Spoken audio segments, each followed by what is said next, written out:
Evening, everyone. I now call to order the regular meeting of the Board of Trustees of Oak Grove School District on January 15th, 2026 at 5:03 p.m. May I have a motion and a second to approve the agenda? I motion to approve the agenda. Second? All in favor? Aye. Any opposed? Hearing none, the agenda has been approved as submitted. The board at this time will recess to closed session to discuss 2.1, confer with labor negotiator pursuant to Government Code Section 54957.6, 2.2, consideration of public employee discipline, release dismissal, Government Code Section 54957, and 2.3, consideration of pupil services matters pursuant to Education Code Sections 35146 and 48918. Individuals wishing to address the board regarding a closed session item are asked to reference the specific agenda item in their public comment. You will have 3 minutes to speak. Have any public comments, cards been submitted from individuals wishing to speak on this closed session item? No cards. We will now recess to closed session and will return at 6 p.m.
Board meeting of January 15th, 2026.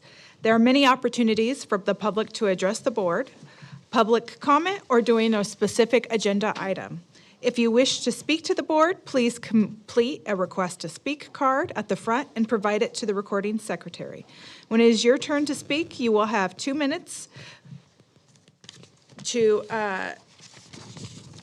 accommodate everyone who has given us some speaking cards.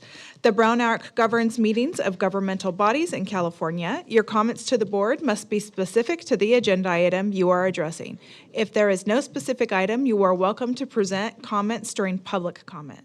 Please note that you are attending a public meeting of the Board of Trustees doing the public's business. This is not a public forum for public debate. Let's move to 3.2, land acknowledgement. Trustee Martinez, please read the land acknowledgement. Thank you. We acknowledge that Oak Grove School District and our schools occupy the unceded territory of the Mdewakanton Ohlone Nation, the Sarve Nation, and original people of the skies, land, and waters, where we work and learn. The Mdewakanton Ohlone people are the stewards of these lands and of the teaching and learning that comes from and responds to the needs of the land and people who share it. May our daily lives and work, research, teaching, and community engagement support the evolving vision of the Mdewakanton Ohlone for their community and these lands. Thank you. Now we move to the Pledge of Allegiance. I would like to invite up our student leader from Baldwin Elementary School to the front of the dais to introduce herself and lead us in the Pledge of Allegiance.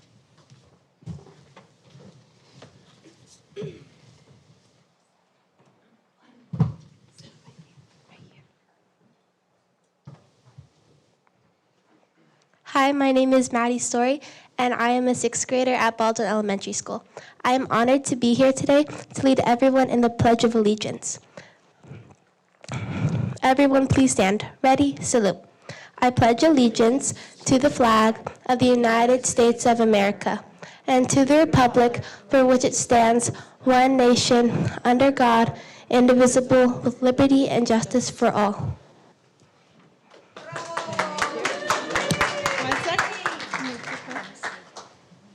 Okay, thank you, Maddie. Come on over. We're going to take a picture with you. Nice job. Thank you.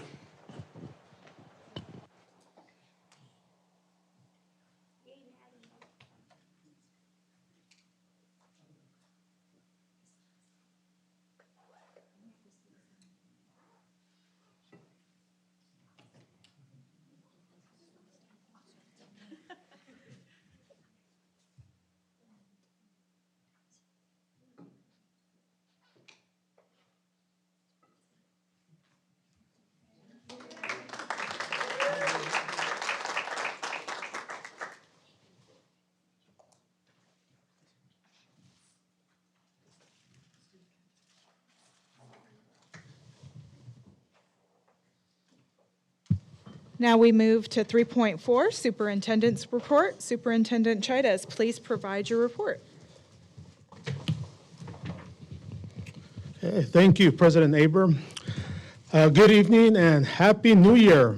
I would like to take a moment to wish our dedicated staff, students, families, and community a joyful and prosperous year ahead here in 2026. Wow, 2026. I'm still putting 2025 sometimes on my dates, but I'm getting there. As we move into the second half of the academic year, it has been wonderful to see our students back in the classroom, learning, growing, and thriving. Thank you to all of our employees for continuing to model our district values, our district core values every day.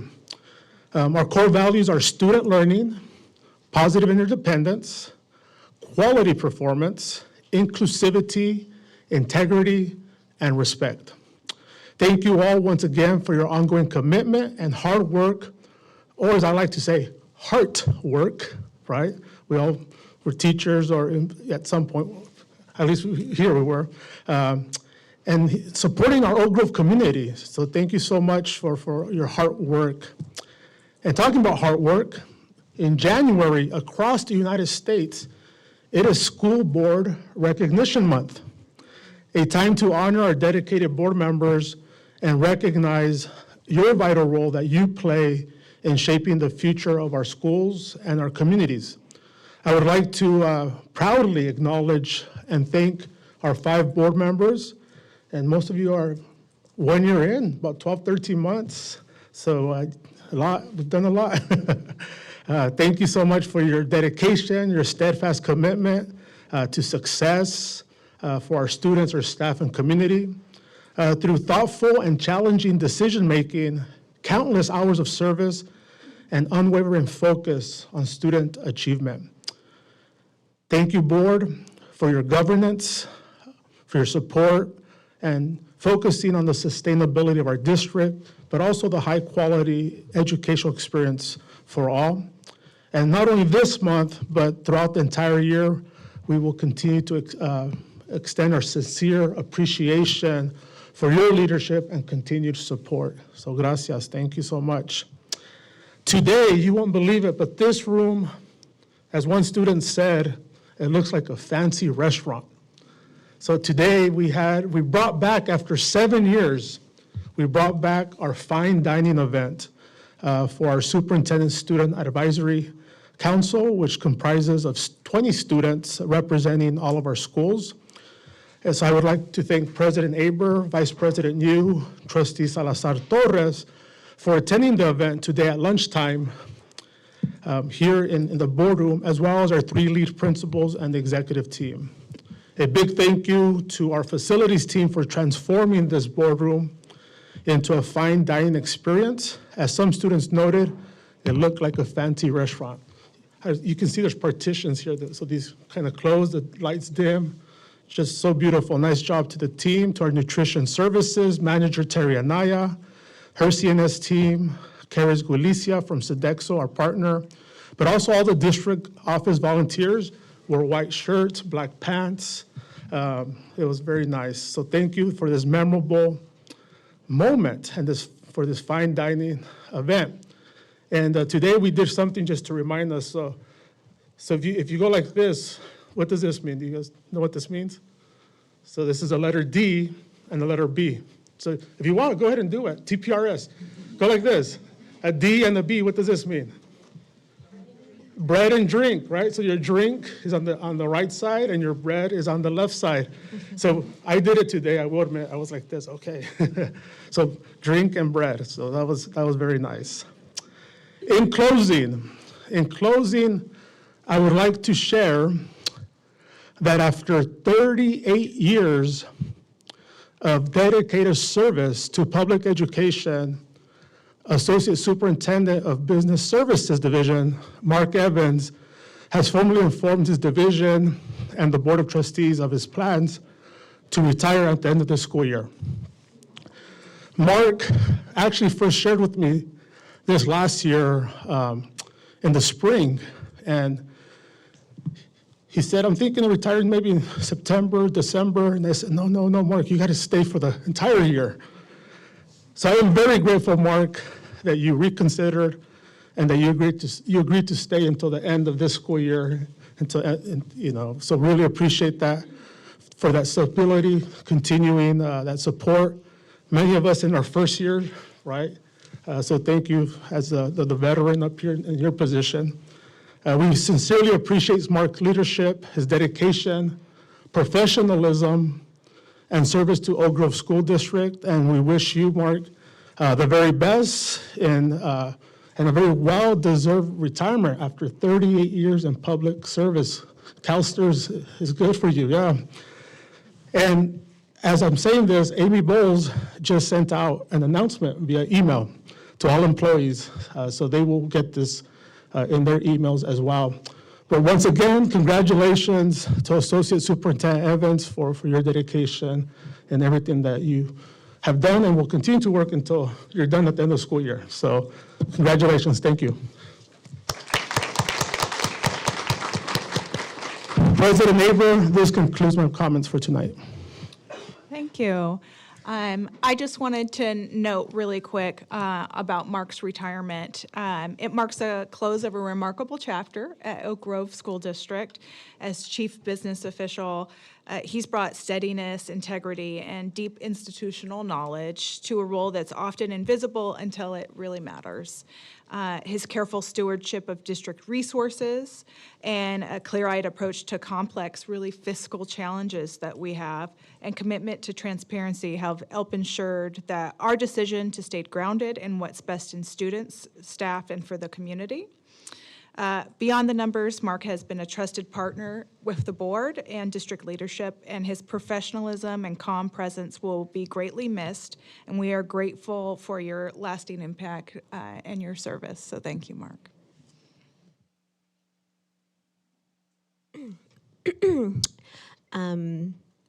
I have no words for you, Mark, until June, so you're just going to wait. I'd also like to chime in just to say, Mark, that you have this last year taken a lot of little moments to share and just bring me up to date on things, a lot of questions that I've always had. You took your time with me, you sat with me, you shared with me lots of information, and I thank you for that, just because your time is so valuable and it's stretched out in so many ways. I know I'm gonna miss that, so I'm happy for the retirement, a little sad, but very happy for you. Congratulations. Can you say quick though, thank you for everything, Mark. It's always been a pleasure working with you since I started the board. Very smart, know what you're saying, know what you're know what you're telling, you're advising. It's gonna be some big shoes to fill, and I can't see who will replace you, but until we get there, you'll be missed. So, Mark, I really want to thank you for the education that you provided to me, to be honest with you. It was a great insight into the financial aspects, and having that wealth of experience that you brought to the table, I think that was instrumental in getting me up to speed, so I really appreciate that. From a personal standpoint, I wish I was you, retiring instead of sitting up here waiting for 10 more years, but kudos to you and congratulations, man. It's a well-deserved. Okay. We will now move to 3.5, our closed session report. The board met in closed session to discuss 2.1, confer with labor negotiator pursuant to Government Code Section 54957.6. No action was taken. 2.2, consideration of public employee discipline, release, dismissal, Government Code Section 54957. No action was taken. 2.3, consideration of pupil services matters pursuant to Education Code 35146 and 48918. No action was taken. We will now move to item 4, public hearing. 4.1, I will now open the public hearing on the negotiated settlement between the Oak Grove School District and the American Federation of State, County, and Municipal Employees, AFSCME Council 57, Local 101. Are there any public comments from anyone wishing to speak on this item? There are none. Okay, seeing no comments, I will close that public hearing. Moving to 5.1, public comment. This is an opportunity for individuals to address the board on any school-related issue which is not part of the evening's agenda. Pursuant to Board Bylaw 9323, members of the public shall not approach the dais at any time during a board meeting unless invited to do so by the board or district staff. If a member of the public wishes to provide written or visual information to the board during the meeting, they shall provide the information to an executive team member who will distribute the information to the board if appropriate. Have we had any public comment cards been submitted for individuals who wish to speak to the board? Yes, we do. Okay. Okay, I will first call Jorge Prado and Sarah Griffiths, and you each will have 2 minutes.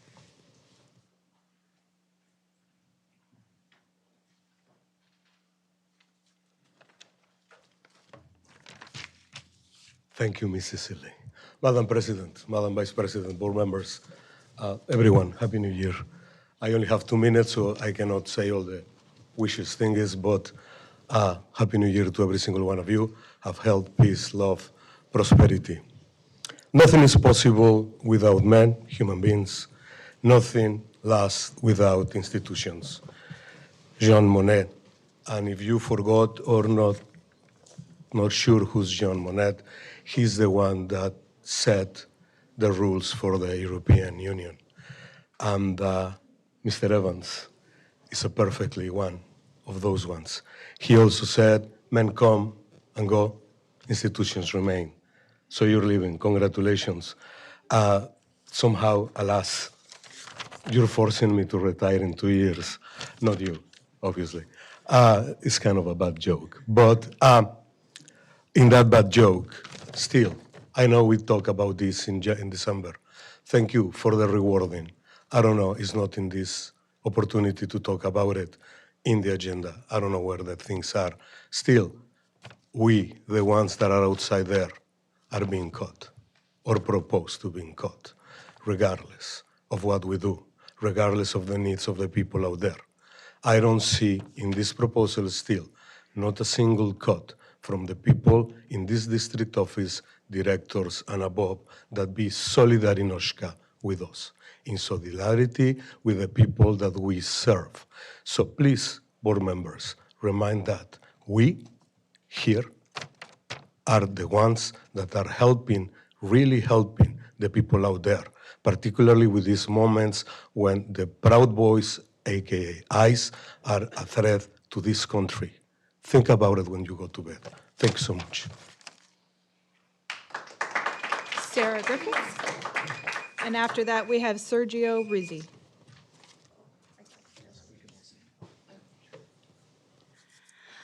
Hello, board members. My name is Sarah Griffiths. I'm the ELTP, English Learner Teacher Partner at Sakamoto and at Oak Ridge. And so I've sent you this letter, but I wanted you to see our faces as I read the letter. So we recognize the complexity of the fiscal decisions currently before you and appreciate the transparency and care which budget reductions are being with which they're being considered, and we respectfully urge the board to preserve teachers on special assignment, or TOSAs, including those supporting multilingual learners, educational technology, and special education. While these roles may appear as line items in the budget or references in the LCAP, their true value lies in their daily direct impact on students, teachers, and school communities, and in the substantial cost savings that they actually provide to the district.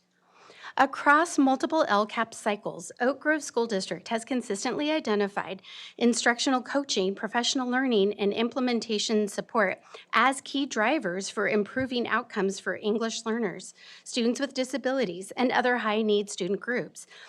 And current district priorities, particularly those focused on student achievement, equitable access, and inclusive practices, depend on adults with time, expertise, and relational capacity to translate plans into classroom practice.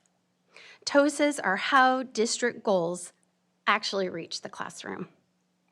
When you cut teacher support, you cut student support.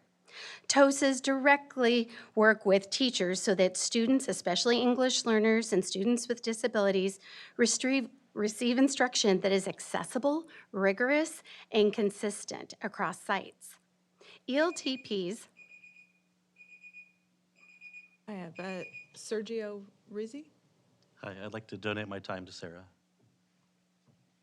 ELTP support teachers in integrating language development into core instruction, reducing barriers for multilingual learners, and addressing persistent challenges such as LTEL, or that long-term English learner identification and reclassification. Special education TOSAs provide critical guidance on inclusive instruction practices, IEP implementation, and proactive problem solving that support both compliance and student growth. Educational technology TOSAs ensure that students can access curriculum, assessment, and assistive technologies safely and equitably. When TOSA support is reduced, those students lose access to these systems of support, not because the need disappears, but because no one is left with the time or expertise to meet it. the district is entering a period of significant instructional and systemic change, including the adoption of new ELA curriculum and the continuation of long-term modernization projects. These initiatives require deep, sustained implementation support. Our educational technology TOSAs have been an essential part of the modernization efforts, supporting purchase decisions, device setup, system configuration, data privacy protections, training staff, and ongoing troubleshooting. Modernization is a 10-year project. Without people who carry the technological and institutional knowledge, the district risks investing heavily in infrastructure without the human capacity needed to make it effective. From a fiscal responsibility standpoint, TOSAs are a cost-saving investment. We provide in-house professional development, coaching, and implementation support that would otherwise require costly outside consultants, often with less continuity, less accountability, and limited understanding of our community. Karen? I donate my time to Sarah. Thank you. And limited understanding of our community. The district has in the past spent significant funds on consultants with little lasting impact. In contrast, TOSAs have been able to make sustainable change precisely because we know the staff, students, and communities we serve and have the relationships and time to support implementation. A clear example is the district's anti-bias, anti-racist, or ABAR work that was commissioned by the board and then successfully implemented by TOSAs. Special education TOSAs in particular help the district avoid costly reactive interventions by providing proactive instructional and compliance support. Their work reduces compliance risks, support inclusive practices, and ensure that students with disabilities receive consistent services across sites, protecting both students and the district. Similarly, ELTPs support teacher induction and mentoring, which improves retention and effectiveness, reducing the high financial and instructional cost associated with turnover. TOSAs also regularly step in as emergency substitute teachers, preserving instructional time and alleviating site-level strain. Beyond cost saving, TOSAs carry instructional memory. As district office staffing has been reduced over time, TOSAs have absorbed responsibilities to ensure continuity of program and initiatives. We remember what's been tried, what works, and what has not, allowing the district to build forward rather than repeatedly restart. We are, as one colleague described, the district's silly putty, flexing to fill gaps and respond to emerging needs without the delay or expense of outsourcing. Importantly, the district should also consider that TOSAs represent an untapped source of potential revenue and regional leadership. Our accredited and Bruce? I'd like to donate my time to Sarah. Our accredited induction program, ethnic studies work, ELTP developed units for SEAL, and ed tech expertise are sought out by other districts and organizations. Ed tech TOSAs have been interviewed for trade publications. That was something I did not know. They're pretty impressive guys. And visited by educators from other countries. ELTP TOSAs have shared curriculum with SEAL and neighboring districts. Currently, much of this expertise is provided freely. With intentional planning, the district could explore ways to leverage in-house talent, lots of talent here, rather than paying external organizations for services we already provide. Finally, it is critical to view these decisions through a longitudinal lens. A review of Oak Grove's LCAP over multiple years shows that periods with stronger allocations for literacy, English learner support, and instructional coaching aligned with stronger implementation and improved student outcomes. When instructional support capacity has been reduced, the district has documented slower progress and the need to reinvest later. The needs identified in the 25-26 LCAP, particularly for English language learners, students with disabilities, and Title I sites, have not gone away. Cutting TOSA positions does not eliminate the work. It simply shifts it elsewhere, often at greater cost and with less effectiveness. We respectfully urge the board to keep budget reductions away from human systems that directly support our most vulnerable students. TOSAs are not add-ons, they are connective tissue between district vision and classroom reality. Preserving these positions is a commitment to equity, fiscal responsibility, and the long-term success of Oak Grove School District. So we thank you for your continued leadership and dedication to the students, staff, and families of Oak Grove. I don't know if we have two more speakers from TOSA. We have Isabel. Would you like to? Add anything? No, I'm. Okay, and Steve? Okay. Thank you. Okay. Up next, we have Selena Bryant.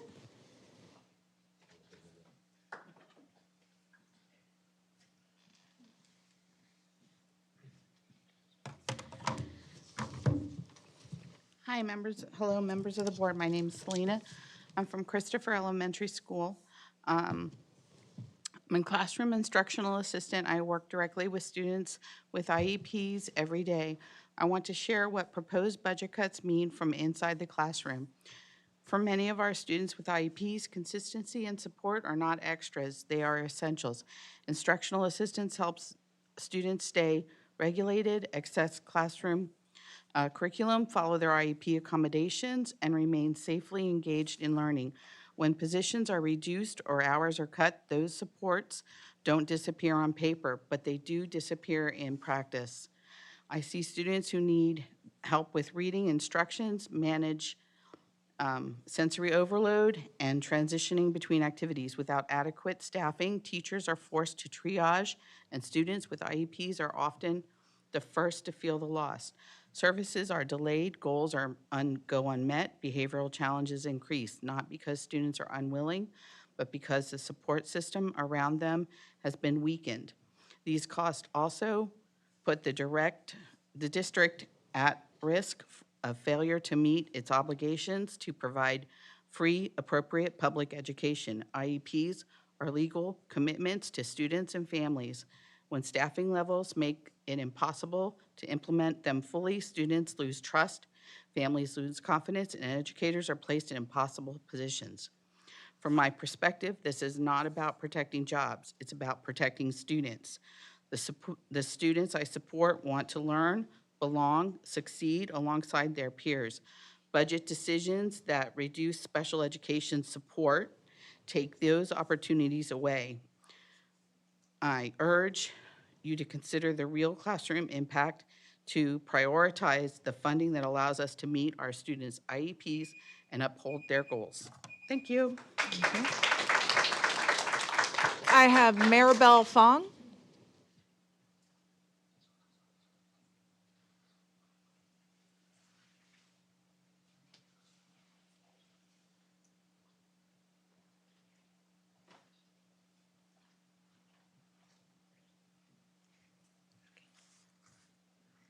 Good evening, members of the board and executive team. My name is Maribel Fong. I'm a teacher at Christopher Elementary with 23 years in Oak Grove, a district parent and the proud parent of a child with special needs. I have spent 18 of my 23 years teaching in our Title I schools in the district. I'm here tonight to speak on behalf of community liaisons, who are essential, especially at schools like Christopher.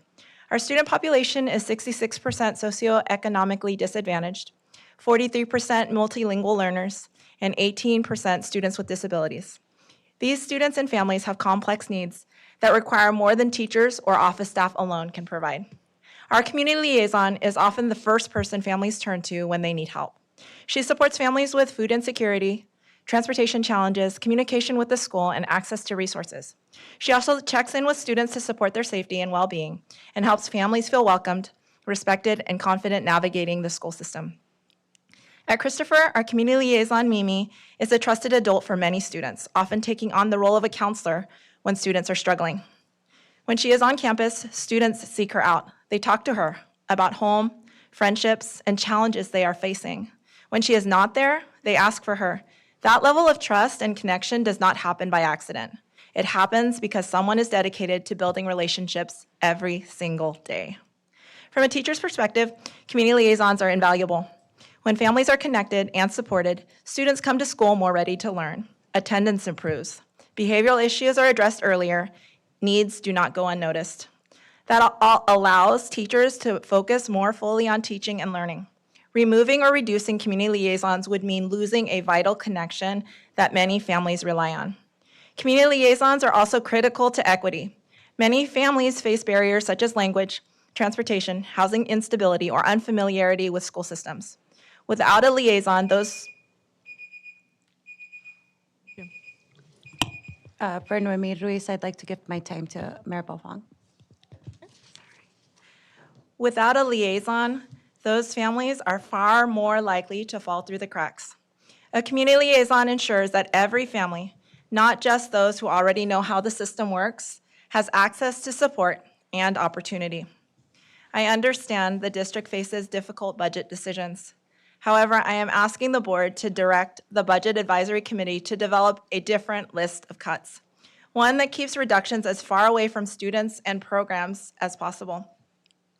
Eliminating community liaisons will have the greatest negative impact on Title I communities like Christopher. These positions are not extras. They are essential to student access, safety, success, and equity. When we invest in community liaisons, we invest in student success, family engagement, and equity. Please continue funding these vital positions. Our students, families, and schools are stronger because of them. Thank you for your time and your commitment to our schools.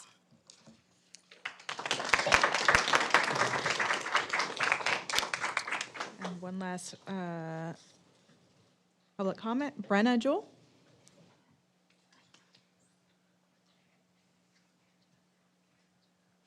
Good evening.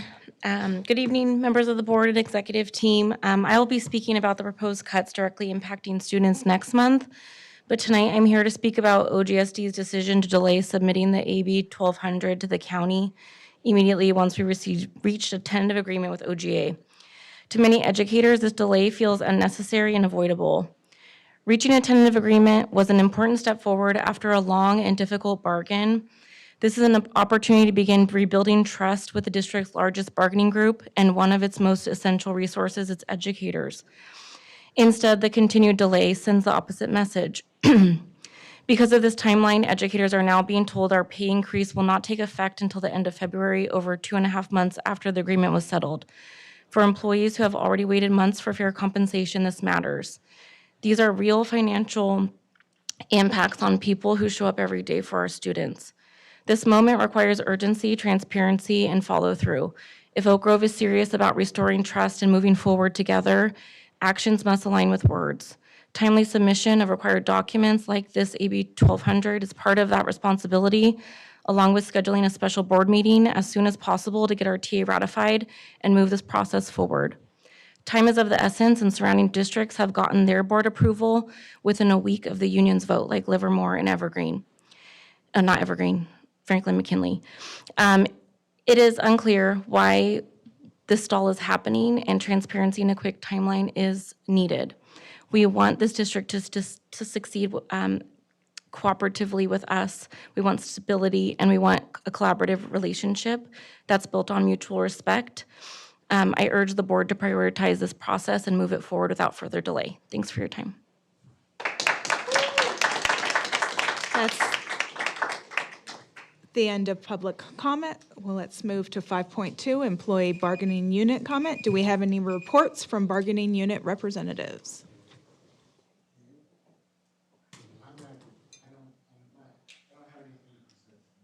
No. Okay.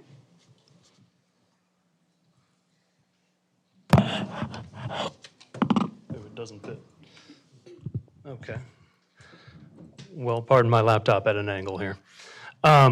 So good evening, board. I'm filling in for Luis Velasquez. He is out sick tonight, so we wish him the best. Before I say too much, I do want to congratulate you, Mark, on your retirement.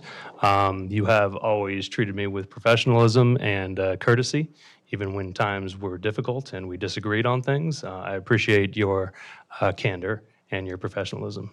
So That being said, I do want to announce that the Oak Grove Educators Association completed a ratification vote with an unprecedented 98.1% voting in favor of ratification of the tentative agreement. Now, that's unprecedented in my memory. I don't actually remember a ratification vote that was over 90%. So that is unusual. But I am extremely concerned when I heard that the ratification by this school board was not on this agenda. That is very concerning.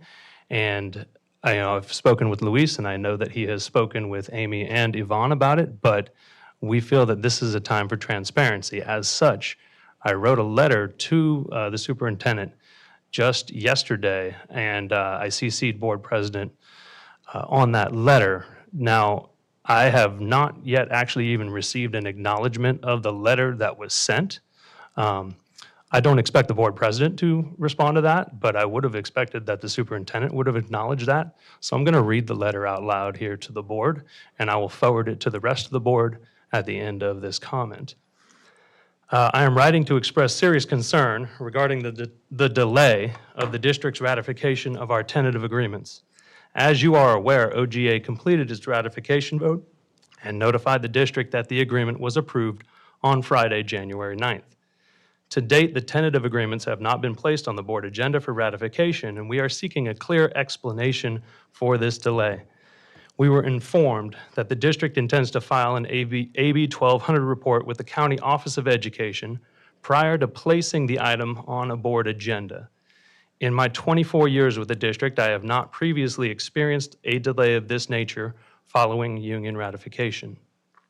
As OGEA President Luis Velasquez has already shared with you, other districts, such as Livermore, have completed board approval within days of union ratification under similar circumstances.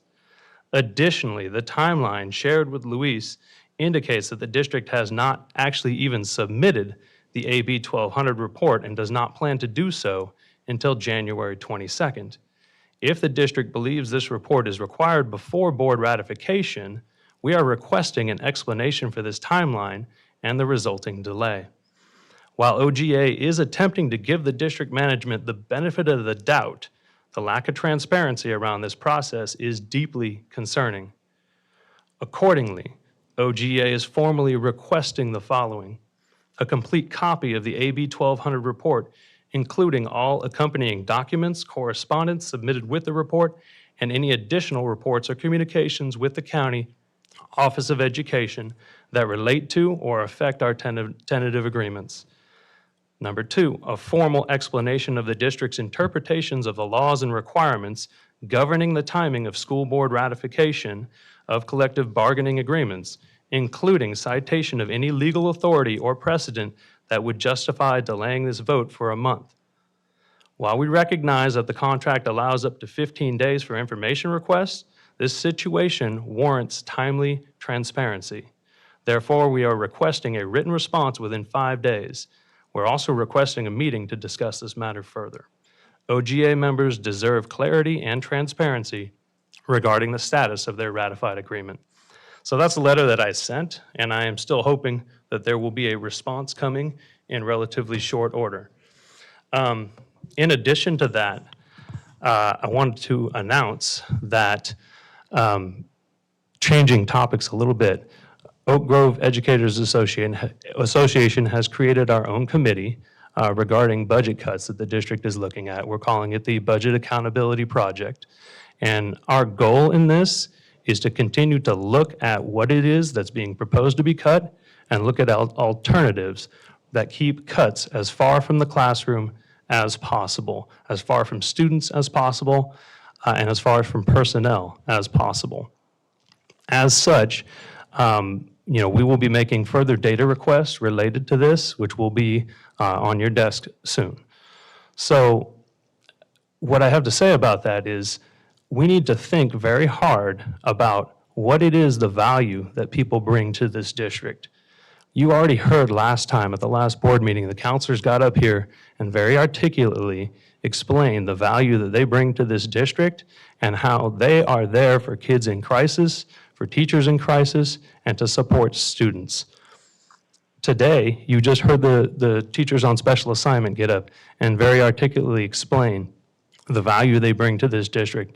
These are the folks here who support our English language learners. They're the ones that provide supports and professional development to the teachers. They support our new teachers.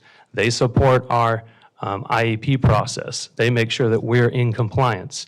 And as we spend millions of dollars upgrading our infrastructure and spending money on technology, they're the ones that are going to teach people like me how to actually use it and use it correctly. So they bring immense value to our district, and we need to make sure that we are preserving jobs and making broad cuts in other areas. We need to make sure that we are protecting our community liaisons and our secretaries. Those are the folks that are going to help with our absentee problem in this district. They're the folks that are going to keep kids in schools and support students in so many ways that I couldn't list them all here. Our community liaisons and our school secretaries are incredibly valuable. So keep that in mind as we continue to make decisions and go down the road here.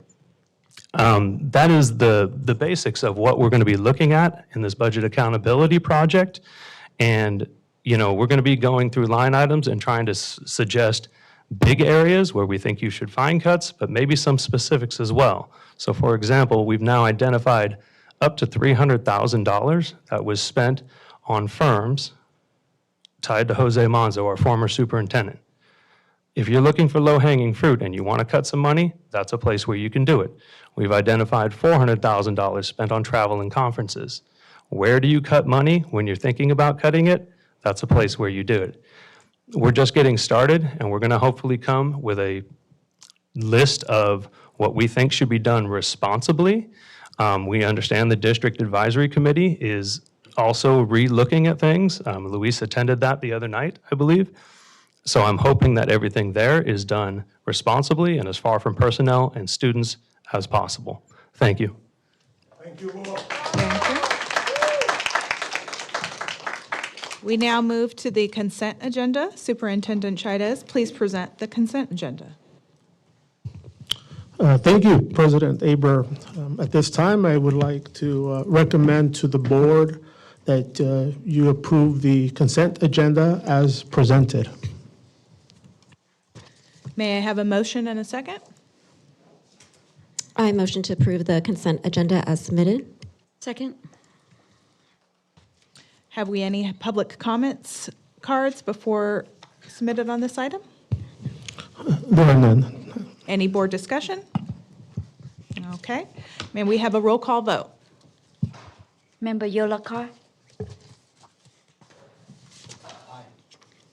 Member Martinez. Aye. Member Torres. Aye. Vice President Yu. Aye. President Aber. Aye. Motion carries. Before we move to the next item, as part of our consent agenda, we accepted donations, and so I want to acknowledge those and thank the following donors. We had an anonymous donor contribute $1,050 in Food Max gift cards to assist 14 vulnerable families. Non Nguyen and Quen Lei donated $1,500 in cash to support 4 families and provided 50 new toys for our holiday resource fair.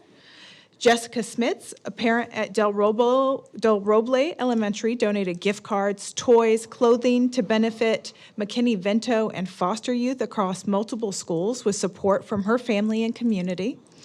And former Davis Intermediate School principal Gary Francis donated $500 to support the school library, media center, technology services, and other critical programs. Thank you again for your support and generosity. Now we move to 7.1, consideration to modify board member committee assignments for 2026. Last time we had a discussion, so we delayed this item to assign board members so they had more time to look at our current assignments.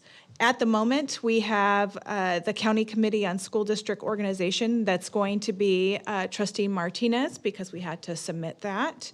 We have the Santa Clara County School Boards Association. I'm the current representative with the alternative Kashik Joljakar.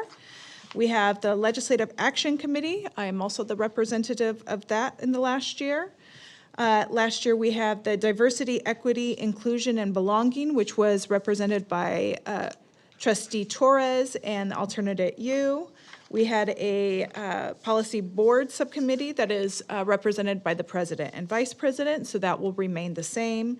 We have the Evaluation of the Superintendent and Board, and that will remain the same with the President and Vice President. Last year, we had the Safety and Security Committee that was attended by Trustee Martinez, and we have a new committee with a special education. Do we have any recommendations for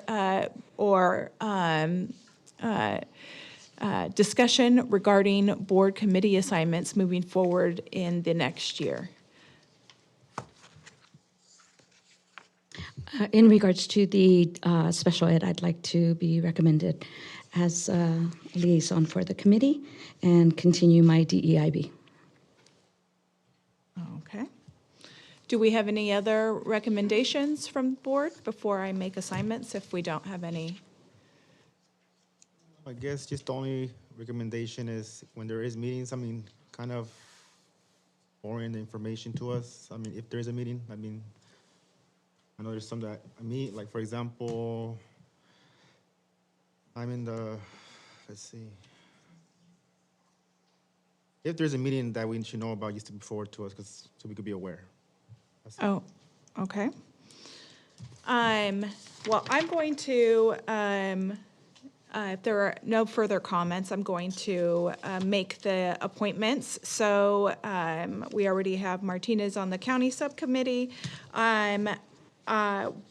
If Torres is fine with it doing both the DEIB and the special ed, I will put that on there. I'm going to assign as an alternate to the Diversity, Equity, Inclusion, and Belonging to Martinez. And then for the safety and security, Trustee Joljakar, you have expressed prior that you've been interested in some of the work around safety and security for our schools. So I'd actually like to move you to that committee if that is amenable. When is the committee meeting? Do we have time? They have two here that are listed already. So there's February 9th and March 16th at 3 p.m. Yeah, due to my job commitments, I don't know if I'll be able to attend these as a primary. Okay, Martinez, are you? Work a separate timetable with them. Are you able to keep it? Okay, then I will just keep Martinez there. Okay. Then we have those assigned. Thank you. May I have a motion to assign these committees and a second? I motion that the Board of Trustees approve the 2026 board appointments and committee assignments. Second? Thank you. May I have a roll call vote? Member Jolakar, Aye. Member Martinez, Aye. Member Torres, Aye. Vice President Yu, Aye. President Hebert. Aye. Motion carries. Okay. Let's move to 7.2, Special Education Contracted Transportation Services. Associate Superintendent Evans. Yes, this is one of our vendors who provides services for our special ed students who are being transported either to schools that are not their home school or to non-public schools outside the district. We had a request for proposals, and we worked with the legal firm to make sure we were doing this all correctly because we did not want one vendor. We have a variety of needs for the transportation providers. So we selected 4, and they provide different levels of services or types of services. Safe Trans is one, and that's more of a traditional bus with multiple students. The other 3 are more 1 or 2 students. Yellow Cab and Everdriven, they fall into that category. But Yellow Cab is one that we've used before, and while their price point's a little bit higher, they serve students with high needs and they are familiar with those students, and we did not want to disrupt those students, so we kept them on.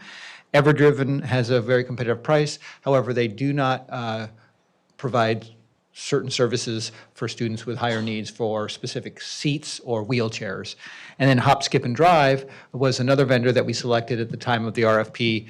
We've been working with them to get all the contract language and insurance accurate, so that's why theirs is coming later. And they actually are one of our more economical ones. They also have wheelchair accessibility, and they're willing to buckle in students to special seats and all. So the decision to bring Hop, Skip, and Drive now was simply a matter of negotiating the contract and getting all the details worked out. Thank you. I'd actually requested that this move out of consent because I was wondering why we were bringing down the fourth-ranked vendor, but you explained it quite well that we'll continue to use different vendors for different services. And so I will make a motion to approve this item. Second. Any board discussion? Okay. May I have a roll call vote? Member Yolakar, Aye. Member Martinez, Aye. Member Torres, Aye. Vice President Yu, Aye. President Hebert. Aye. Motion carries. Okay. We'll move to 8.1, 2024-25 Financial Audit Reports, Associate Superintendent Evans. Yes, each year we have our audit done by I.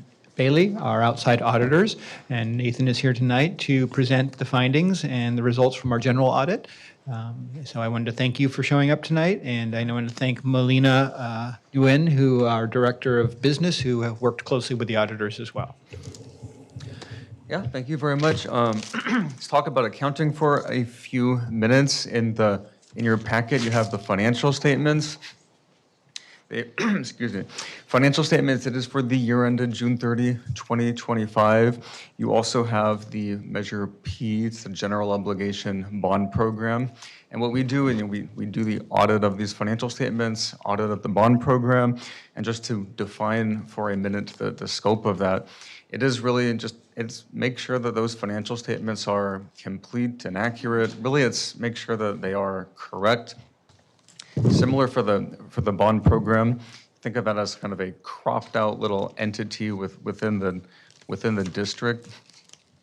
There is also federal and state compliance. District is a recipient of federal and state grants. Similar to how the bond program, district is also required to use the funds for things that are allowable. And kind of the question there is not so much about the debits and credits, but did the district use these restricted grants? Did the district use the Measure P bond funds consistent with things that are allowable? And then if, going through this process, asking these questions, we look at the source documents, we confirm revenues, confirm payables, make sure that things are recorded correctly.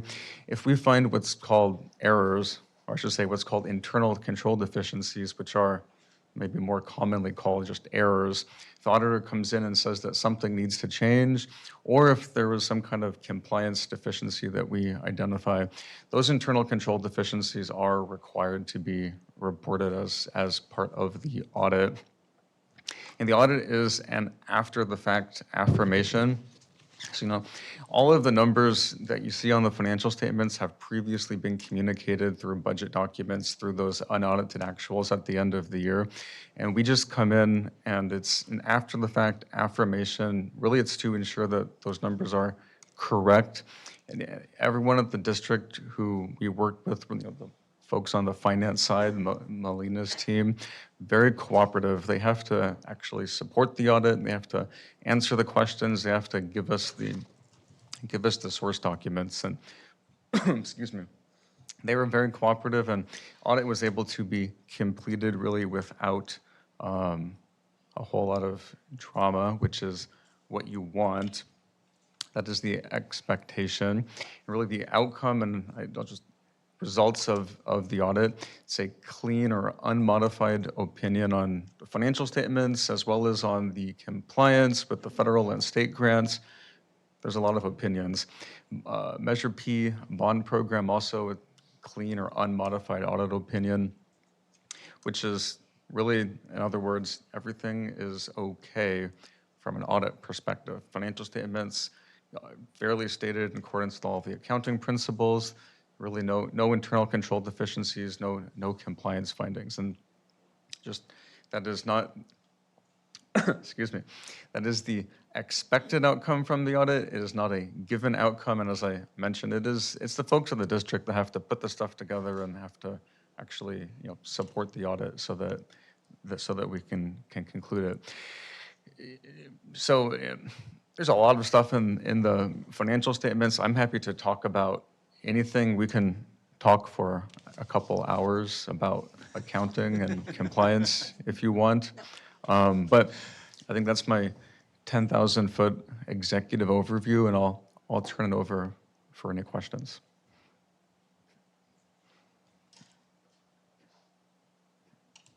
No questions. Thank you very much. Okay. Well, thank you. Thank you very much.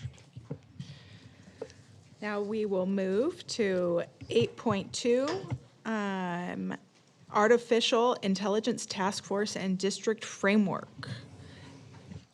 Assistant Superintendent Enna. Okay, thank you, President Hebert and members of the board. You guys can come up to the podium. Tonight we're presenting on artificial intelligence in Oak Grove School District and the guidance that was developed to support our community as we navigate this technology.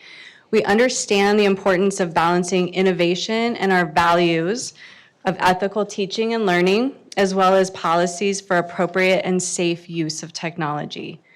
For the past 3 years, the EdTech specialists and I have been working together to understand the landscape of AI in education and engage in a process that will guide our users in our school communities in using AI effectively when we're ready for it. Tonight, we're happy to share that process with you and introduce the framework that's been developed for and by our community. And with me to present tonight is our esteemed EdTech team. We've got Bruce Neff, Steve Harmon, and Sergio Rizzi, as well as 3 members of our task force who I'll be calling up and introducing, but they are Justin Muller, Andrea Snyderwood, and Ashley Walker. So with that, we will, next slide. The overview for tonight is that we will review the process, provide an overview of our framework, which is also provided in the board backup, and talk a little bit about what does that mean for us for the future of AI in Oak Grove. Next slide. To create, next slide. Oh, you're doing it. Okay, thanks. In order to create the task force, applications were sent out to the entire OGSD community. We had over 130 applications, and we selected about 40 people to be part of the committee. Ultimately ended up with 34. These members represented each learning community as well as a variety of roles, and they came with varied background knowledge in technology, to comprise a very well-rounded group. The other applicants that were not part of the task force, we formed an advisory committee and had opportunities to share drafts of the framework to get feedback. The committee began its work last January and with the following objectives. So engaging diverse perspectives, promoting ethical AI practices, developing actionable guidelines, that's our deliverable, which also enhances awareness and preparedness, and of course, supporting innovation. Next slide. Just a little visual of our task force composition. We have 20 parents or guardians, and over half of that group of parents and guardians have a background. They work actively in technology. Many of them work with big tech firms in writing AI models, and they work directly with AI. Some of our parents, we also had 6 teachers and 8 staff. Some of these folks might have used ChatGPT, just had very limited knowledge, so it was great to have a variety, like I said, a variety of perspectives, because everybody comes with a different lens. And with that, I'm going to pass it over to Bruce. Thank you. So early on in our committee, kind of getting together our group, we set the stage and we started to talk about this idea of disruptive technology. And we look at history and we think of ideas like, they got the telegraph or you've got the telephone. One of my personal favorites, the personal computer, because when I moved out to California when I was 9, my stepfather, he worked for IBM and he brought into the house this machine from IBM and I played Adventure on it. Didn't have any graphics, but is a text-based thing. Personal favorite. We move into the internet, World Wide Web, smartphones, and now we look at AI, right? So things change very quickly and they disrupt the way that this innovation, how it impacts this disruption, significantly changes how we live, how we work, play, and most importantly to us, how we learn. That brings us to this idea when we focus on social media and things that we interact with, platforms we're very familiar with. Some of these icons can be familiar. This slide represents the speed at which things change in modern technology. We look back at 2008, we got Spotify. The time that it took, we as a world or society to adopt a platform, 100 million users. That took 11 years. That was back in 2008. Netflix, that took 10 years. Then we get to Airbnb, that took 8 years. Well, fast forward, we've got Twitter, we've got Facebook, we got Instagram, 2.5 years. This was in the year 2010. TikTok, 9 months. ChatGPT, it just hit its 3rd anniversary. It came around was November of 2022 when we started hearing about this crazy thing called AI. That took 2 months to hit 100 million users. About 2.5, 3 years ago, Facebook, now called Meta, they released something that's called Threads, a social platform. That took 5 days for that to reach 100 million users. Things move very quickly. So disruptive technology moves very quickly.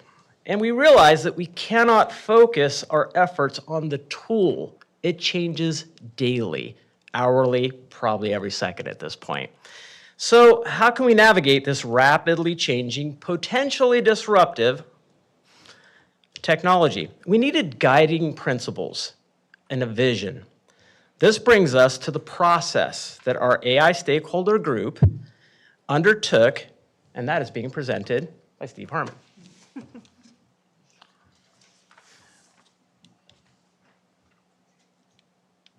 it goes. Oh, too far. All right. So one of the things that we did when we started the AI task force was we developed some guiding questions that would help us to kind of navigate these waters and try and figure out how to do them. So some of these questions that we used were, what are some of the benefits and risks of AI in Oak Grove schools? How do we want AI to look in our classrooms? In what ways should our teachers and students use AI? And what do we want to avoid when implementing AI in our classrooms? And these were questions and that we helped as a task force develop answers to that would eventually go into the guidelines that we developed. Using the finalized framework, we did ask AI to create a kind of a unifying vision of what the guiding principles were that helped to develop that. And so there's that. I think you had the copy of that. Here, do you need it? No worries. Okay, it's a little small for my old eyes to see that. Thank you. Even that's That one's even bigger. There you go. all right. So so as you can see on some of these, we had like some of the things that were our roots and foundations of having AI to amplify and not replace human connection and capability. So these are things that we wanted out of the foundation. And so you can see that there's other parts to this.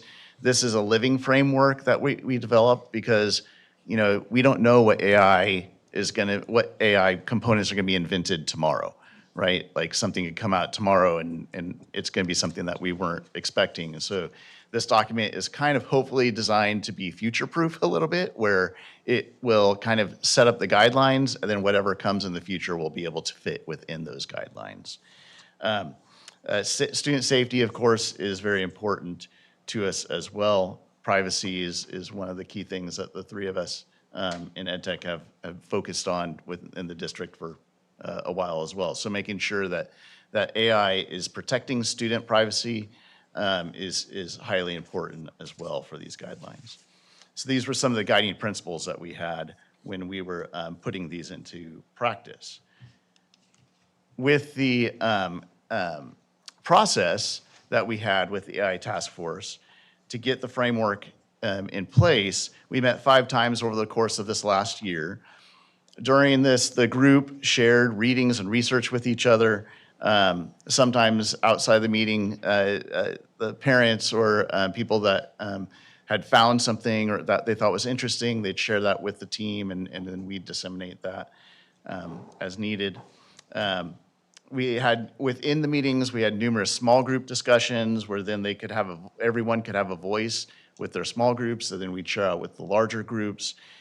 We had various artifacts that were produced, including things like a gallery walk where people would put their thoughts onto Post-its and place them onto posters about various topics concerning AI. We had charts that they would fill out as well, things along those lines. We also, you can see actually some of the photos of us having these interactions in the Burnell Library, which is where we met, because this space was under construction for all that time, so we're able to meet here. We also had surveys that went out to the task force members after every meeting in order to gather more data from them about the meetings as well as about AI, and Sergio is going to be sharing some of that next. From these discussions, artifacts, surveys, a draft was developed of what type of guidelines to have. And then the task force was able to then edit that, send it back for feedback. We used the advisory committee of the people that didn't attend the task force but had showed interest in the future or in the past for it. We also took it around to some various groups within the district to provide feedback as well. So all of those things were used to help to create the guidelines that we have. And next we'll hear from Sergio. Thank you, Steve.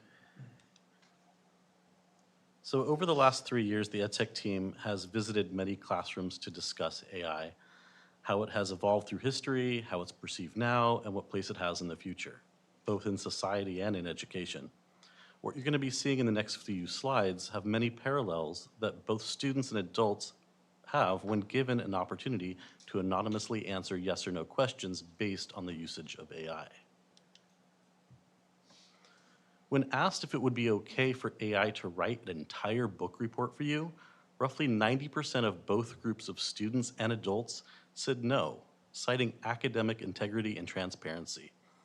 When we look at this, we immediately ask ourselves, who would say yes to this in an educational setting? One of the biggest takes away were those 10% of the outliers, because they presented a perception of equity, and that was justified in their response. When asked about AI respecting privacy, roughly 95% of both groups agreed that it should. But what about the 5%? They were thinking about safety and well-being.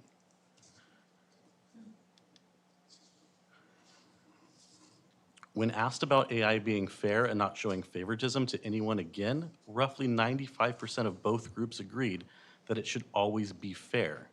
But then again, the 5%, equity was brought up as a justification. These conversations were all eye-openers, as perception of the question often differed from the student to student, the class to class, the parent group to parent group. Many justified their interpretation and counter-arguments to the majority.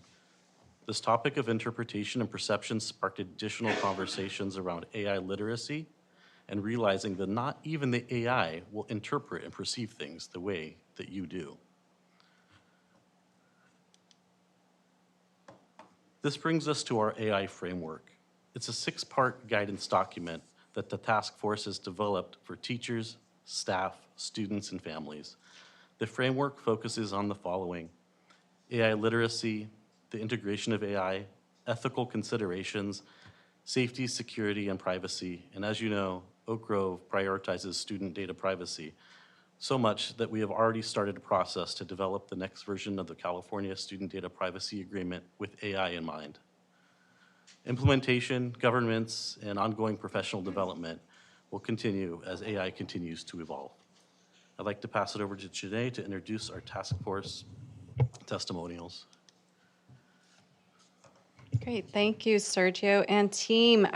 So yes, the task force session feedback was very important and integral in us working to build the next agenda, to build outcomes. We really did take feedback from the team and use it thoughtfully. So the final feedback survey provided some insights into how members found their experience being part of the task force as a whole. So there's some thoughts here, but even better, we have 3 folks in the room to share their thoughts with us live.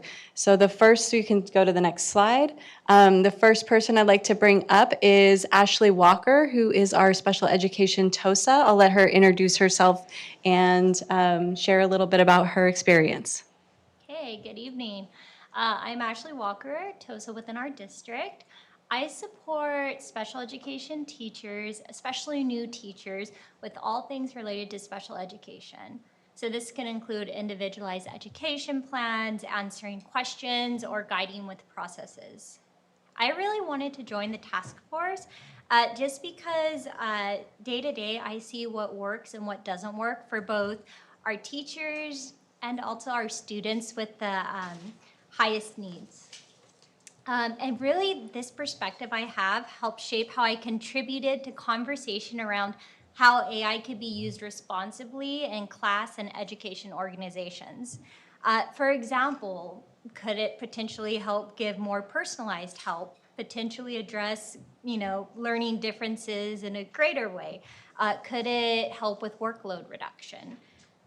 And while also bringing up and asking, and saying we need to be mindful of, is this really going to support, and in what ways can it create confusion or risk? And I really believe this framework is important because it provides this shared guidance at a time when, as you heard, AI is moving at lightning fast speed, and really because it reflects the voices of so many of our community members who came. And it really ensures we're approaching AI thoughtfully with teachers and students at the center. And really what matters most to me about this framework is it isn't just about, rolling out tools or logistics, right? It's about simply giving some guidance on how to use AI safely and appropriately. And it can really help us move forward as our staff now, they're going and finding new potential ways that they might be teaching. And really our students are growing up in this new AI-influenced world. So thank you. All right, thank you, Ashley. And I'd like to bring up, and I apologize for the typo on his last name, it's Justin Muller. And Justin is a Parkview parent. Hello. I'm Justin Muller. I am a parent of 3 little ones in elementary school at Parkview. And I work at Amazon. I'm a principal engineer. I've been working in Gen AI, or the predecessors to Gen AI, for about 15 years. So it's kind of my bread and butter, and it's a thing I love doing. I joined because I know the impact of AI right now feels really overwhelming. Just as a quick anecdote, at Amazon, one of our top engineers in the entire company gave a speech to all of our software engineers. And he said, if you haven't 5x your productivity next year, you'll be fired. Right? And he said, that's not a rule that we're making up. It's just a reality of how much the engineers that are using AI well, how much more productive they are. If you're at 5x, you're at the bottom of the barrel and you're just not going to be able to survive. So in that world, I spent a lot of time thinking, man, this is going to have a huge impact for my kids. And they need to know how to understand it and use it responsibly and safely. And I know it's hard. My job is that I spend a lot of time with some of the smartest people in the world explaining how Gen AI works to them, right? And they're software engineers and architects and designers. And it takes a lot of time and effort. And that's their job, is to understand Gen AI. And then you have the teachers who that's not their primary job, and yet they're expected to understand it. And so I know that's really a challenging thing. From time to time, I get the opportunity to come in and present on AI in the classroom to kids.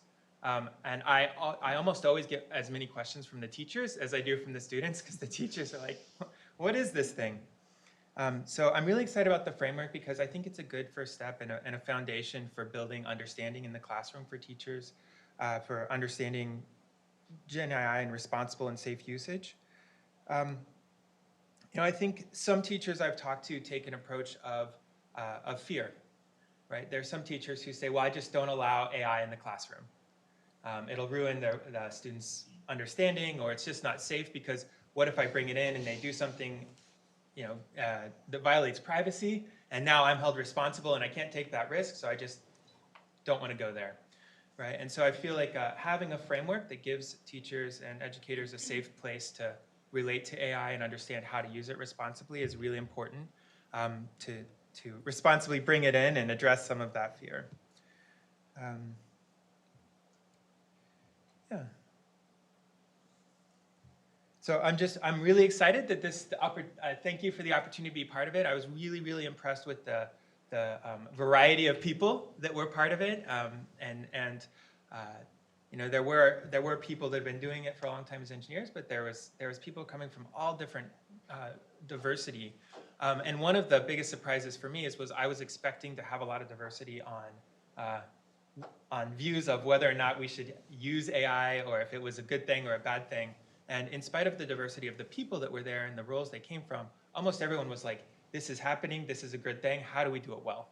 So I think this framework's a good step in that direction of how to do it well. Great. Thank you, Justin. And finally, I'd like to bring up Andrea Snyder-Wood, who's a Sakamoto parent and OGSD alum. Good evening. As Janae said, my name is Andrea. I'm a parent and former student of this very district. You could say that I've been part of this community for decades. Thank you for having me here tonight. I am an academic advisor at UC Santa Cruz, and I specifically work with first-year engineering students. My role gives me a front row seat of what it looks like to be a student in their first year and the beginning of their college journey. Beyond the usual conversations I have with students, are you eating, sleeping, are you going to class, are you being a courteous roommate, are you doing all of those college things? Our students are already asking about AI classes, how soon can I get into them, when can they intern, what is their future going to be? And first year students, there's a long way to go, if you can imagine what that looks like. But they're truly eager to get started. As a professional and a parent, I love their drive and commitment to learning. It's really a fun spot to be in. My interest in joining the task force comes both from a professional perspective and a personal commitment. I know firsthand how early experiences with technology can have long-lasting effects. While earning my master's degree, my research focused on child safety and privacy online. That work showed me that even well-intended decisions can have an effect on children online, how much control they have, and how they learn to use technology. This framework matters, and this framework matters to me because it helps make sure the choices we make now support both learning, healthy technology habits as students grow. I mentioned earlier that I'm a former student.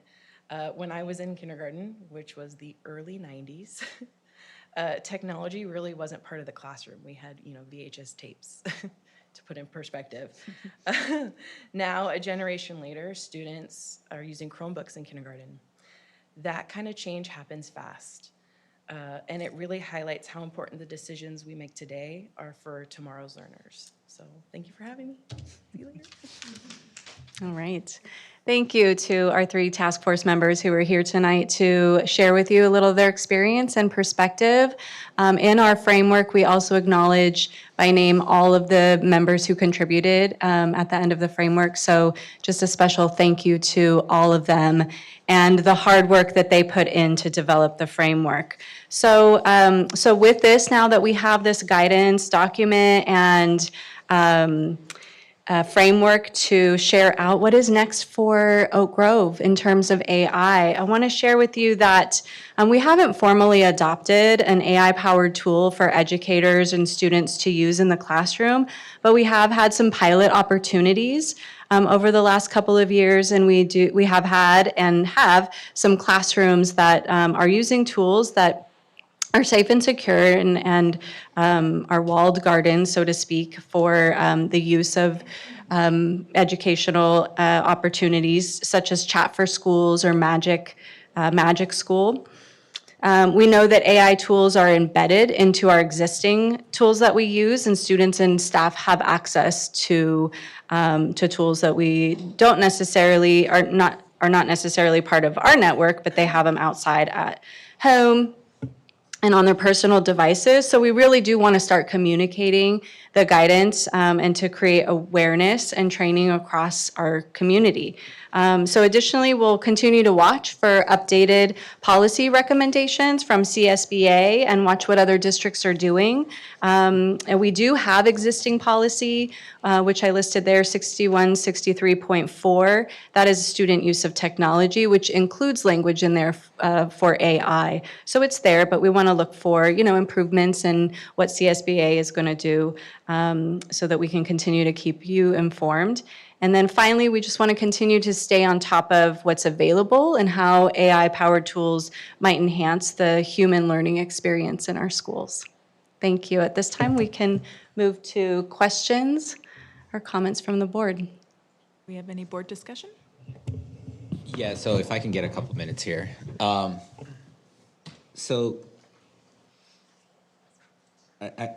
The work that has been done here, I think it's a great starting point.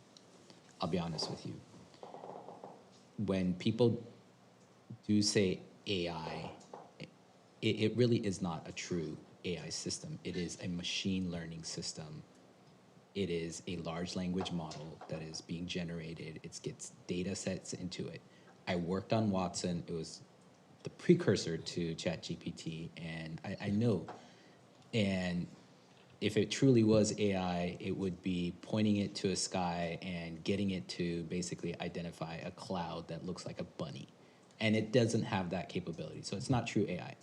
But the work and effort that you guys put into it, I think it's great. But I think we need to delve a little bit deeper, because this is an opportunity for us to educate the kids in terms of what truly is driving this. What is that technology behind it? I'm going to assume, but majority of the kids, just looking at my kids, even though I work in the tech sector, they are not interested in the core. How does the system work? How does it operate? They probably don't even know what a CPU, the difference between a CPU or a GPU, and they're still struggling from that perspective. So having them understand the core of the system, how it operates, how it takes the data and uses that to learn, and then they can get a conceptual idea of, how do I use this? Every time I input my information into it, it's continuing to learn. It's continuing to grow. So what can I do to get it to work the way that I need it to work? I think that is going to be the crucial next step that I hope that this is going towards, based on what you have presented and the document that you have written in terms of the plan or the framework. I just don't see it going deep into what really a child needs at these early years. And whether it's a staged approach from a grade level, as they get into a higher grade, it's more education, it's more in-depth knowledge, just fundamentals in the beginning, whatever it is. I think it needs to be broadened a little bit more, so that the kids get really an understanding of what is it that they're working with, and not just, hey, this is another tool. That's just my thought into it. Thank you. Okay.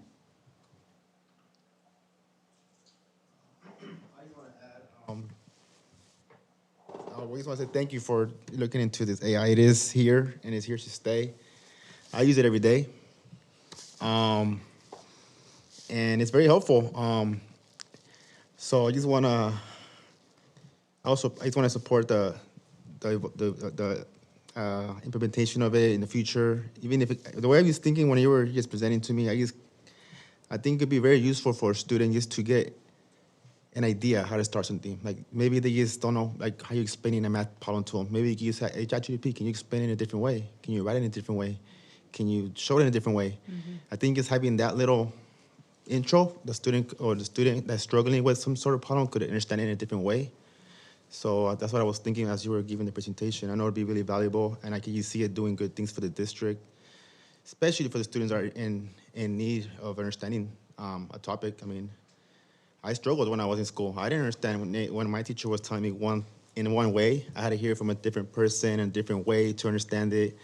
So, I mean, I just think ChatGPT is going to be able to help. Even if you don't give the students full access, maybe just being responsible, just showing it to them, presenting to them in a different way. I just know it's going to be very, very helpful. Maybe even getting those who are very need to be excelling in the level they have to be. But I look forward to seeing what comes out of this. I'm excited for it, actually. I'm very excited, and I just can't wait to see what's next. Again, thank you for the presentation. It's definitely eye-opening how fast we are moving forward with all of this. I know that I stopped by sometime in December and kind of stopped at your area, and I was chatting with a couple of people that did the Girls Who Code, and I know that they could only go so far because there was like a wall that kind of stopped them from being able to do certain tasks in that. And I get that we're having these policies, and I guess my question would be, and I think we kind of chatted a little bit about it, just liabilities and opening up per se portals and to allow certain things when companies do come in, what that could look like and things like that, and how that reflects back to the district in regards to liability, I guess, is where we want to make sure we cover student information. Yeah, I appreciate the question. I do recall that conversation we had, and that was I'm going to defer to our expert with privacy, which Sergio Rizzi's done a lot of great work. We're as a team, but this is his area of expertise, and I think he could speak towards what we were discussing at that time. So, sure. Just some background. So any vendor that comes into our district to utilize an application or technology with a student, we have to make sure meets federal and state guidelines. So SB 1584 and all of the FERPA guidelines are covered in the National Student Data Privacy Agreement with the California Addendum. This is something that we started probably 7 or 8 years ago piloting. It's become a national agreement now that is valid in every state that has adopted it. So this is a requirement for any vendor, which we share student data to. Oftentimes, programs like Girls Who Code do use third-party applications for the coding. So those third parties have to meet those strict guidelines. And sometimes when they don't, we have to require parent authorization or parent waivers and consent to make sure that those parents are okay with the terms and conditions that don't meet state or federal guidelines based on what our LEA has to go ahead and approve before sharing that student data with the vendor. We know that lots of vendors are in the business of making things free for adults, because part of those terms and conditions, when you say I accept or allow and you just start playing for free, the user becomes the product and that data becomes sold. That's illegal in the state of California for anybody under 13. So we have to do a really good job of making sure that all of our ducks are in a row, I's are dotted, T's are crossed for any student data privacy. So there are alternatives. So if that school wants to reach out to us, we can give them other solutions or other ways to hopefully make it more equitable for everybody to have access if they can't get 100% of the parent opt-in. But we have lots of opportunities for them to still code without having to be blocked by some of these privacy concerns. I also would like to thank all of you for, your efforts, your time, your energy. I know Janae said earlier that you guys started this work 3 years ago, so it just goes to show, how complex and daunting this topic of AI is, but it is, I am happy to know that our district is trying to be forward-thinking, right? We're really trying to be really thoughtful and intentional with how we integrate AI into our curriculum, our instruction, and our learning. It's an exciting time. It's also a little bit scary, right? Like there's a lot of things that we need to troubleshoot and think through when it comes to AI. I also would like to thank all the parents and community members that were a part of it. The other thing that also really stood out to me was the number of community members that were interested in joining task force, right? So I know that you guys narrowed it down to 40, but I did appreciate that you created an advisory committee to get more of those voices and to really just give people a chance to engage and participate. A couple of things that I wanted to ask was around the AI framework. I appreciate, the thought that went into it. I see that you were really trying to be as robust, right, as you could in creating this document and offering guidance. I like that you do have that part about AI literacy, right? It's not just about using AI tools themselves, but really being intentional and thoughtful about what is AI literacy, right? Like really understanding what it is, all the things that go around with being literate. A question that I had for you was in regard to like the integrating AI piece, because I always think about like classroom usage and how the teachers are going to be using AI. So I do appreciate that in this section, you try to highlight uses by students and uses by teachers, right? Because then it really explicitly tells our students and our community and our teachers what exactly they can be doing with AI in the district. I do see that you have this sentence here that says, using OpenAI for school purposes is not recommended, such as like ChatGPT. And I'm curious if the task force has created, I guess, like a criteria or a rubric to identify district vetted AI tools. Yet. Yeah. So I know the term OpenAI is confusing sometimes because the company that made ChatGPT, they named themselves OpenAI.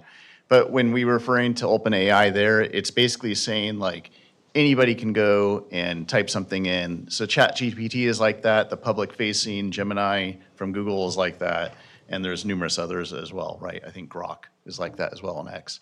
So, but the problem with those, with privacy especially, is that anything that you put in there is fed back into the learning models, right? So we want to make sure that students aren't going and putting stuff in that is going to be feeding those language models. And so we've talked about the walled garden, where what the students do stays in a like little area, right? Where it doesn't go back to feed those models. And so any of the companies that we've used, we focus on that. So Sergio mentioned, how we look at student data privacy, and that's one of the things that we're looking at when we are looking at these companies, is to make sure it's a closed AI product. They're using the engine, if you will, right, that was developed by all these people using these things, but the data that they're putting in and the data that they're getting back is all within this enclosed area, if you will.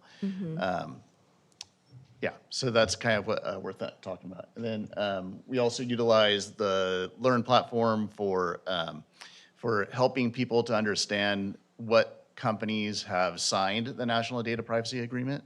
And so that helps our community to know what it is that, which companies we're using and which ones have signed, and why we don't use some companies that don't sign. So as you guys start looking at different AI tools, right? How are you deciding what to approve for use in the district? Like, is there a checklist that you've come up with? Is there, I don't know, like. Yeah, so I guess as Sergio had mentioned, our key criteria, even before the term AI, it's been around since the 50s, but in general, this computer learning. Our key criteria here is that we're following what we are required to by federal and state law, and that's why it's the student privacy. That's the threshold. Our primary age of students 13, under 13. So we take that very seriously. Early on, we reflect back about 3 years ago, it was basically, you can't have this for minors. It's all open, it's public. So we never really touched it. So we really starting this, even this group, this task force, we had to focus more on that AI literacy component, safety, equity, just making sure all that's in place. So where we're at now, as we begin to fast forward, we're a Google shop, on the tech side of the world, Google Workspace. Fortunately for us, all of that data that we have and we're using even in this meeting, it's all in that walled protected space. So it's kind of locked down, right? It is locked down. Google's not in the business of letting that get out.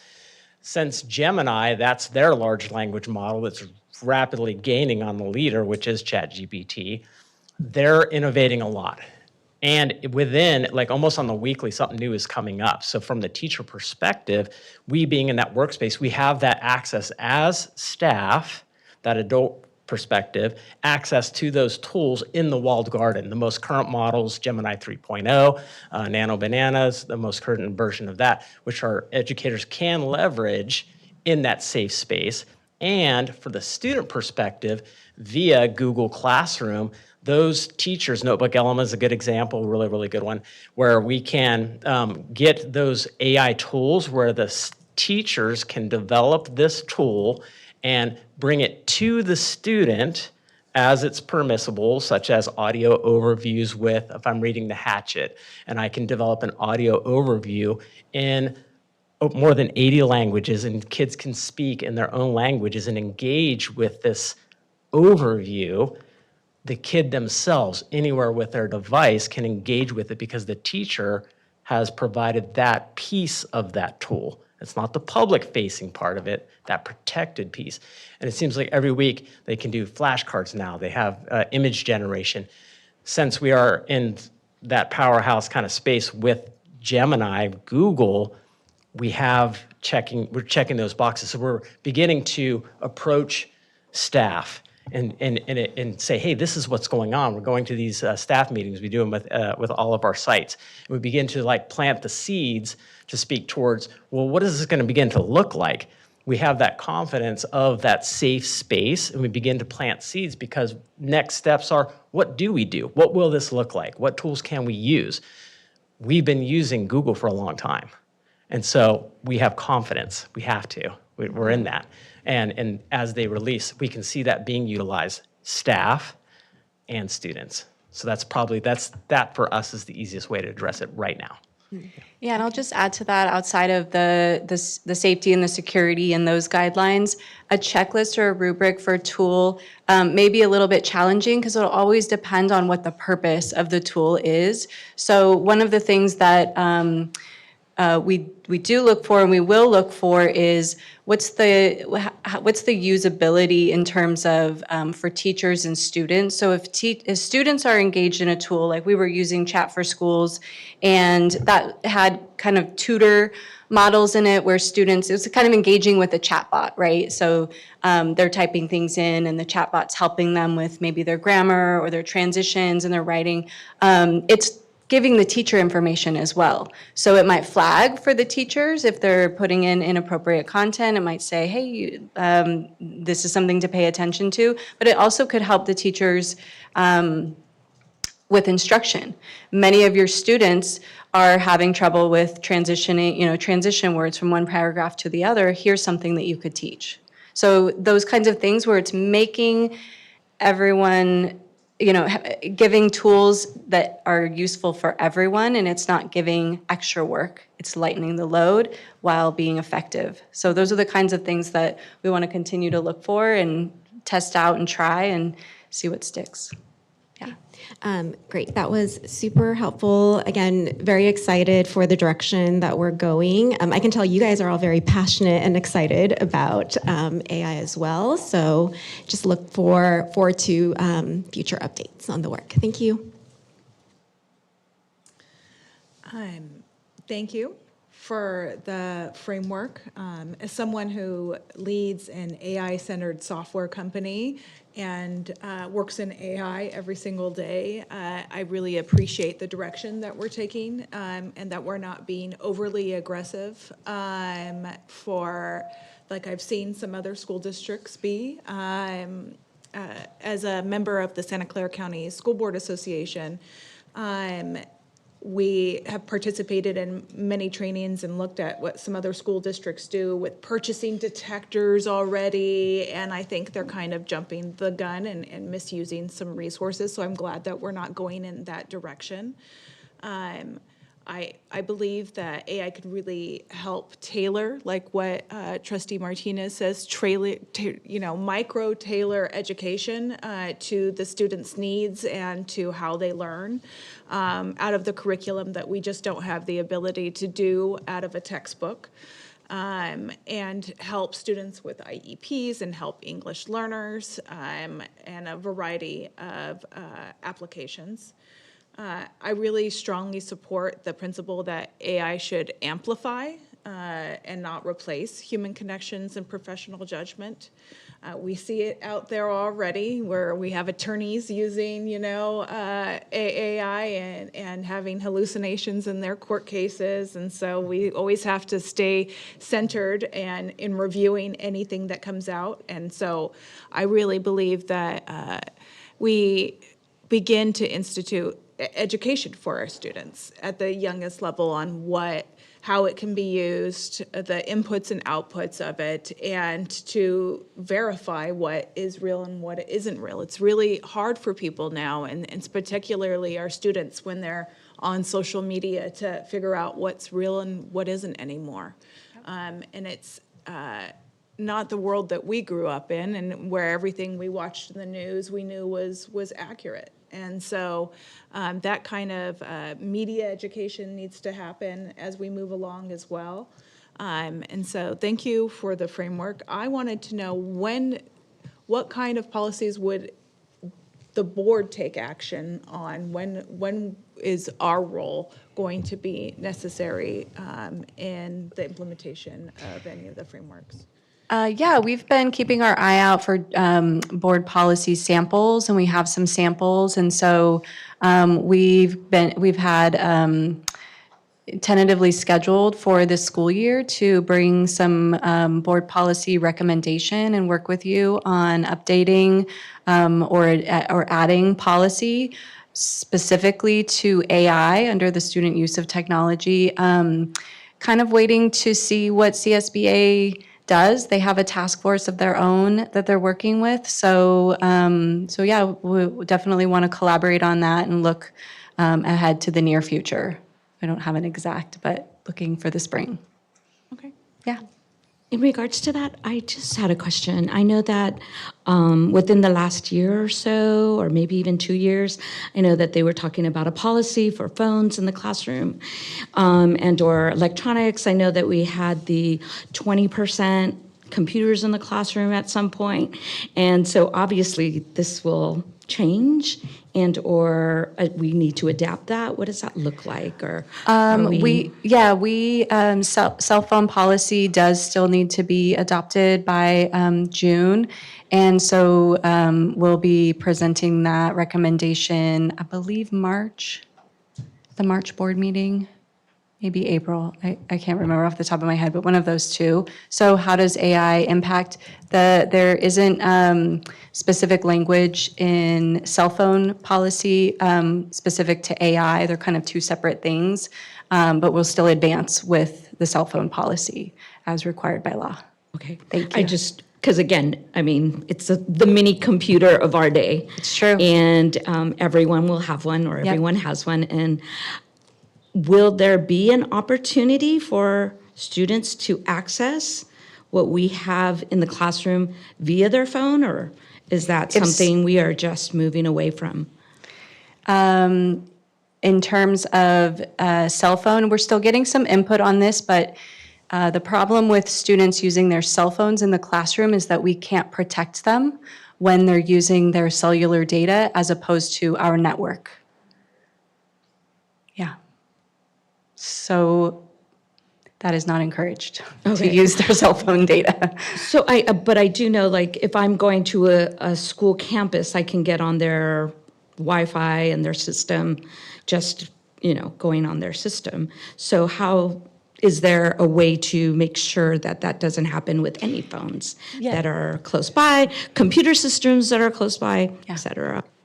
From a technological standpoint, the term is like to geofence an area which would restrict access to certain networks such as cellular. The concerns would lie with that, with our community, would be if you are preventing me to access my child, but that's coupled also with them having the cell phones in the first place, right? That starts there. But really, it's just like, there's a lot of, I would say, reluctance around coming into a space where you don't have access to a cellular network. And now But if they're on our network with their own device, if anyone comes in on our network, how do we protect them there? yes, if they're on our network, that's not a problem. But as we well know, on our cell phone, it's just a matter of clicking that button, and we don't have a mechanic really to indicate what are you on. I mean, we probably could, but to make that work with fidelity and saying we're bringing this into that, we are required by law to ensure that they're engaging with those activities, that it's safe under, federal and state laws. So if they're in here doing this, but they're on their cellular and they're actually not protected, that creates concerns. So we would have to basically it's not like we trust you because it's challenging, so that's where it gets complex. The technology exists, it's whether or not we would want to do that or can at this point. Yeah. Any further discussion? Do teachers use ChatGPT right now? Are they allowed to use it, teachers? So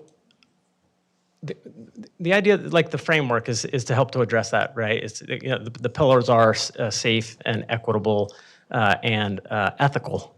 So we have been encouraged, if you're adult, what you do in your private home is difficult, but we have always said student safety first with the applications we use. In all of our trainings, we remind that.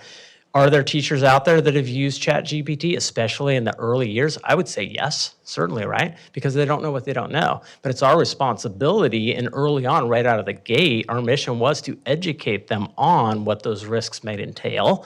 And now we see them, and now when we go into these staff trainings that we've been doing now for this entire year, and we alluded to it even last year, was use that walled garden, because you can still utilize these tools, but when you go to that world public space, and if you are not conscious, most of our teachers, we have to trust that we're not going to be putting these things on and just sending it out, right?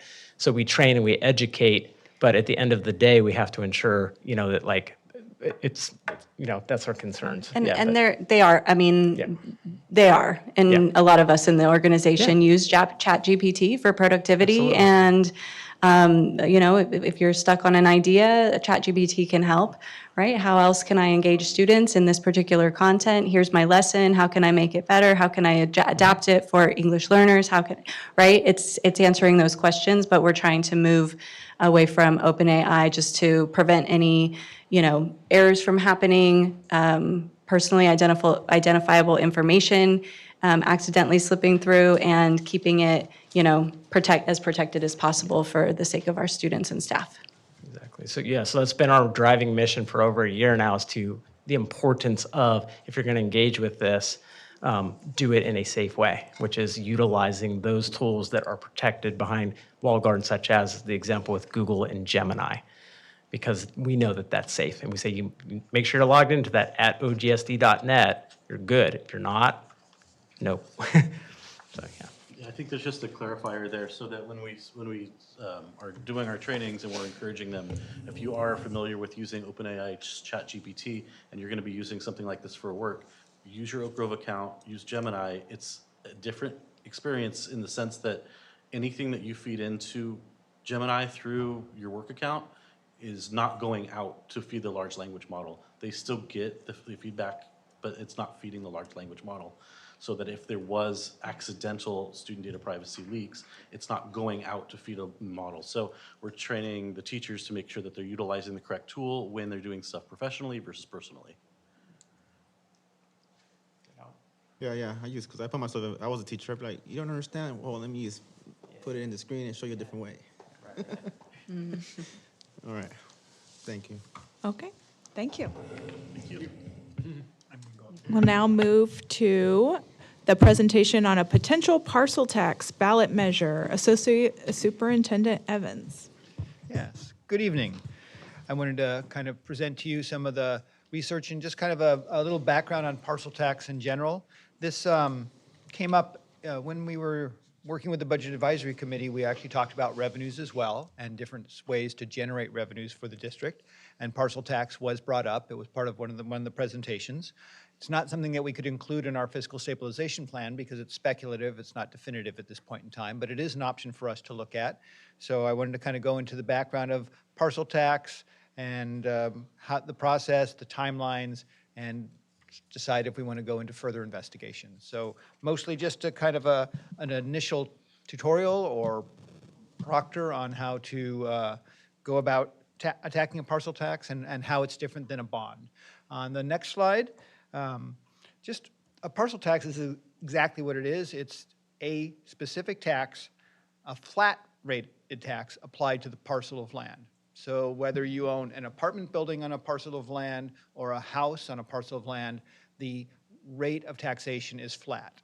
For our bonds, it's an ad valorem tax. It's based on the value of the property, right? So when you get taxed on the bonds, it's based if your house is worth $1 million or assessed, not worth, assessed at $1 million, it would have a different amount to pay than if it's assessed at $500,000. Those two same houses in a parcel tax would have the exact same amount of billing, okay?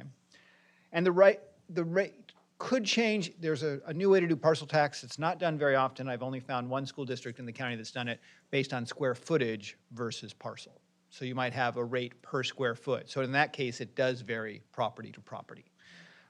It's not a very common one, and I don't think it's been widely used. The property owners would pay for as many parcels as they own. In a previous district, I had single homes, but they were on multiple parcels, so they had to pay 3 times. So it depends on how your property is arranged as well. Currently, the district does have a parcel tax. It was passed in 1991. It's a flat rate of $68 per parcel. It's unique compared to many parcel tax. It has no sunset date. It's been going for 35 years now. And it was designed to support students academically, to repair schools, to provide instructional supplies, and energy efficiency. So those were the goals listed in the language. Like a bond, a parcel tax will have specific ballot language as to what the purposes are for those funds. All right. So the next slide, the parcel tax, one back, I'm sorry. Thank you. The nice thing about a parcel tax is that it's local money. We will decide as our community what the purposes are and what they'll be identified in the ballot measure. They're not otherwise restricted to their use. Many of the ones I've been seeing, and I'll assemble all the ones I've found from the county as I collect the information, are to attract and retain staff. They're for academics, they're for STEAM programs. Many of them were music and arts before Prop 28 passed, okay? So we can determine what the use is. They are local funds, and they're not controlled by Sacramento, and they're set, and they're something we can plan on year to year for the term of the parcel tax. The next slide kind of talks about the structure and the components. First of all, the amount. How much are you going to assess for each parcel or each square foot of the building? The purpose, as I mentioned. The big one is the duration. Very few are ongoing with no sunset. Most of the ones I've come across tend to be about 8 years. 6 to 10 is common. Many districts actually had ones that were expiring in the last few years and went out for renewals, so they aren't actually extensions, they're actually new parcel tax, but they're built off the old one. Another thing that's valuable is a component for purchasing power. Is it flat? For example, our parcel tax is $68, which bought a lot more in 1991 when it started than it does now. So some parcel taxes, particularly if they're just for a short term, are a flat amount. Others have a tie to either the consumer price index or maybe just a flat 2% inflation factor. So we'd have to decide, is that something we want to include? And then another option that we have for parcel taxes, which bonds do not have this option, is that we can provide exemptions. So for people over 65, they can ask for an exemption and not pay the parcel tax. Also, people on disability, Social Security, disability within certain income limits. So there are options to opt out for a certain amount of the population. And then do you want to engage an oversight committee? Kind of like a citizens oversight committee for the bond, you can do that for a parcel tax as well. Figuring out what works here is part of the challenge. What is important to the community fund? How much is within the range of acceptability that will get the votes? And how long is it going to last are all really important components to gather from our community to see if they want to take on this and will vote for it. Because it is a heavy lift to get on the vote. Getting it on the ballot, and the next slide talks about all the things we have to do. The next slide talks about, could you go one forward, please? Thank you. We'd have to have a public hearing and call the election. Again, we did this for the bond. We have to receive a majority approval from the board, and then it has to be delivered to the county within 90 days. I'll show you some timelines for coming up. We have to establish that ballot language I talked about, and the ballot must actually exceed 2/3%. It's a 66.6% or 66.7 requirement to pass. Okay, the bond was 55, and this is the traditional 2/3 for a tax initiative. Right, so it's a heavy lift, and it takes some good front loading, which is why in the next slide, probably looking at the potential election dates, probably the gubernatorial election would be the best option. One, it gives us enough lead time, and two, it has a greater turnout as a rule. So that would be the one I would suggest if we want to go forward. If that were the case, we would have to submit to the county by early August to let them know that we're going to put this on the ballot. And then, like a bond, there are lots of do's and don'ts for us as a school district. Because once we get into the election, we can't participate. We can do all the front loading, but there are several do's and don'ts for the bond. On the next slide, for the bond, we weren't allowed to advocate. We were allowed to research, we were allowed to inform, but we weren't allowed to advocate. So that's what I want to talk about here is what are we allowed to do if we decide to go for a parcel tax? The next slide talks about the don'ts. We can't advocate on school property. No employee can do that during the workday unless it's under very specific conditions. We can't use any district funds once we go to a campaign. So once you decide to go to the election, we can't use any district funds. And the only thing we can do is fair and impartial information to be provided to our community. There are lots of things we can do. If we have a community or a campaign committee who's interested, they can be in support. They can use our facilities. Or if there's a group that opposes it, we have to let them use the facilities as well. And if people on our staff, in our community want to speak off campus, is not a problem at all if you're a member of our community. We're also allowed on the next slide to have employee organizations engage with us to support it or oppose it. They can always choose either side. And we can have public polling done. And that would be a question early on, those are district funds. Before we go to ballot, do we spend money investigating the probability of getting something to pass? Or what would we structure it for to pass? And I'm working to check out with Eastside what they did in their recent one and what they found to be the sweet spot. What was the amount that was acceptable to people, what was the term and all. I haven't gotten their information yet. And then lastly, anybody, we're allowed, like as administrators, if somebody wanted to ask us, could you come and talk to us, or our neighborhood association or whatever, we're allowed to go as a representative of the district. But again, it needs to be impartial. If we're acting as a citizen, that's a different story. Okay, so lots of quick information there. Were there any kind of questions on?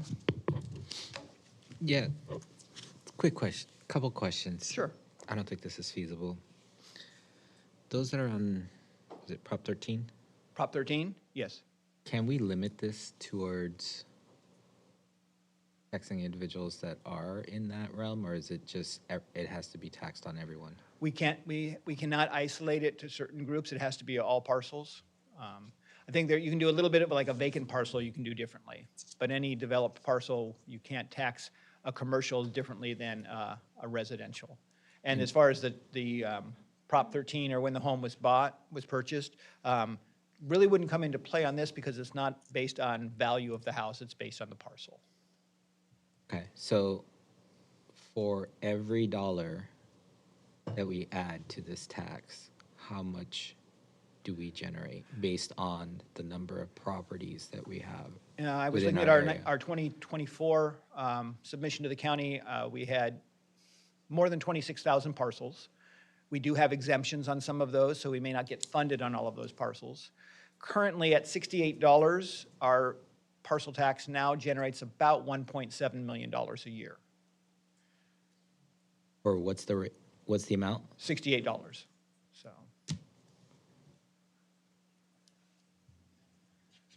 So for And we have a deficit of how much? a deficit for, at present? Yeah. Well, that's why That I'm we working on need the to- AB 1200 and getting all of that sorted out as to what the new expenditures will be, but we'll probably have, we're looking at the third year of trying to fill a $10 million deficit.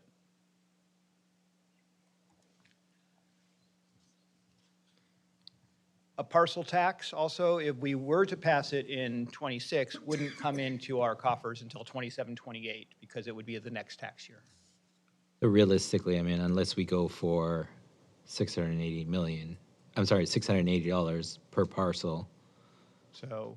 we're not, No, if you were looking for $10 million, you'd have to go for about 5 times what we're doing. So it would be probably more in the neighborhood of About $350 to $400. That's to cover that whole amount, so.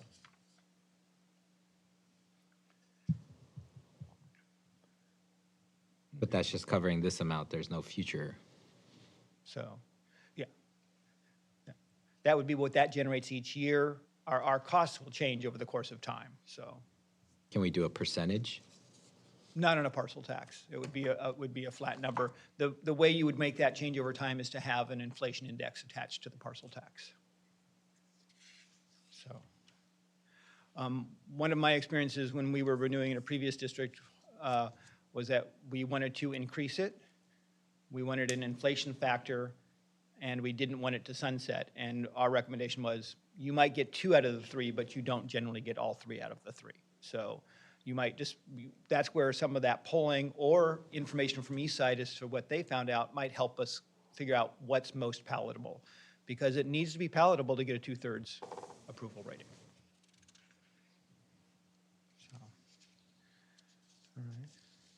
On the next slide is just kind of a recap of the components of the parcel tax, what we'll need to decide. The tax rate, where is that sweet spot going to get us to 2/3 of a vote? And are we going to do it per parcel or per square foot building? The one I did see that had a per square foot cost was 15 cents per square foot with a cap of $1,750. The reason for that cap is particularly around here, you think of how many large warehouse buildings we have at 15 cents a square foot, that'd be enormous. And so they put a cap on each parcel as to how much per square foot cost it would be. That's the first model I've seen of that, so just thought I'd share that. We'd need to determine what the tax revenue may be expended on. It can be pretty broad. Our current one is pretty broad, and the ones I've seen are pretty broad. Retain and attract staff, academic improvements and support are all pretty broad definitions. Are we going to offer the statutory authorized exemptions? My experience is that's very helpful to get votes, especially for your senior population and all, who tend to be high turnout voters, if they have the option to waive.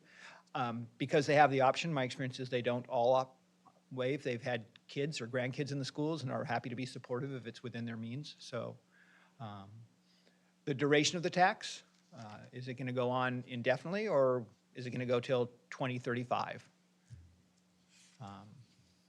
And then that inflation factor. And then do we want to have an oversight committee? It's been a challenge on the bond side to find interested members, so, but there may be a larger population in this category. So, and then really being strategic in the precise labeling of the ballot. So, okay. So the next steps, do we want to go down this path further? If not, this is the end of the line, and I'll stop here. If yes, then we need to kind of start beginning the research.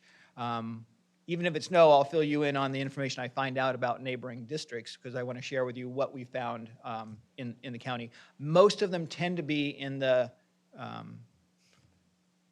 80 to low hundreds, you know, for about 8 years. That's what I've seen just in my current survey. But we will decide, you know, what that threshold is going to be. We should determine if we want to venture into polling. There's an expense there to do that. Or how are we going to assess the public interest for this expense and this funding goal, all right? If we want to, after we get that information, we'll go over that feedback, we'll structure it the way we best determine to get it passed, and then there would be a resolution by the board to go to ballot. And then once we hit that, then we hit all the do's and don'ts and all. So, happy to take more questions. Before that, we have a public comment. Oh, sure. So I'd like to invite Vice President Brolo up. Thank you. I'll keep this one short. My personal opinion is I 100%, 110%, if that's possible, support the idea of a parcel tax. I want this district to be well-funded.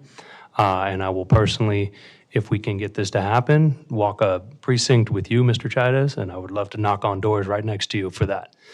But what I do need to express a concern, and my concern is that no matter how much Luis and I and Brenna and others in OGEA's leadership support the idea of a parcel tax, unions are a democracy, and we have to be able to get our members on board, and we need OGEA to be able to support this. As such, I would encourage this district to conclude its business with OGEA as quickly as possible in full trustworthiness and transparency so that we can conclude our business and move on to other things, such as this parcel tax, which clearly need to happen. Thank you.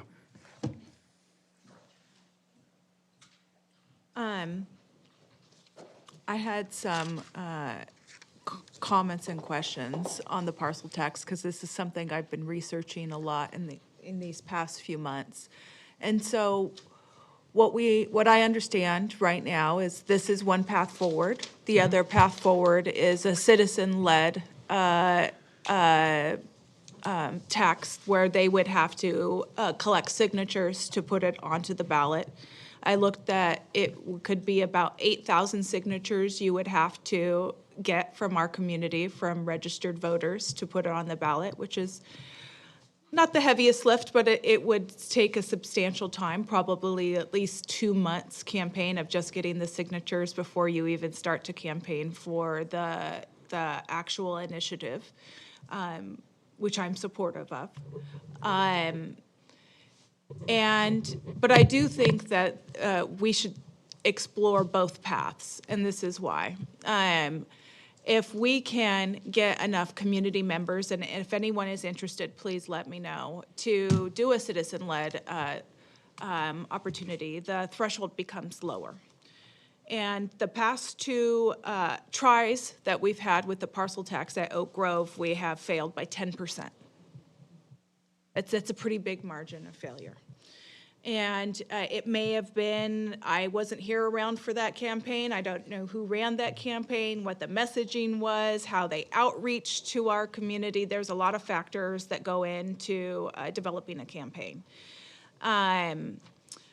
But it worries me that we've had two failures. Last time it looked like we did around $132 is what we tried to. It was going to be $4 million for our coffers at that time, for our community at 132, but that was rejected both times. For both times we tried to do $132 per parcel. But if we can collect the signatures and still research it at the time, then we can make a decision as we get closer, which path forward, which one gets to the register of voters faster. And so I know polling is very expensive. I'm a campaign consultant, upwards of $30,000 to do a poll for a measure like this. I would really, I know we're already attempting to get the most recent polling data from other school districts. I'd rather avoid doing polling. If there's already been a recent poll to look at, I'd like to explore that further. So that we can see where people are at. I know that they had to lower their amount significantly after the polling, so that would impact how much we would be able to bring in, but it would make it more palatable and to get it over the threshold. I definitely would love to see an escalator in there to, as our costs increase, that we don't always have to continue to go back to our voters. And I think this is really going to be on the precipice of the campaign at the end of the day. A good messaging campaign and good outreach techniques are really critical to persuade our community to tax themselves on behalf of our school districts. And so I really thank you for the information. I would love to continue to move forward with exploring this option. I think from a fiscal standpoint, we don't really have a choice other than to explore bringing in additional revenues at this time. And so those are my thoughts. I know this isn't an action item, but so there isn't a vote today, it looks like, but I would love to continue to explore it, and I'd also love to continue to work with our community to explore the community side of it as well, to see if we can do a dual track, to see which can get us over the hump quicker. Thank you for the information, Mark.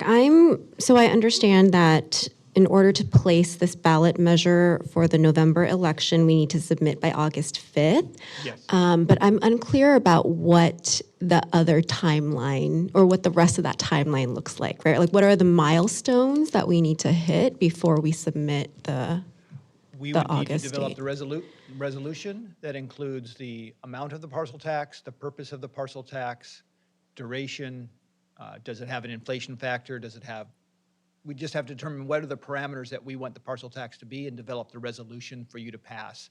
And then that would go to the registrar of voters to put on the ballot for the November election. So when would we need to pass that resolution?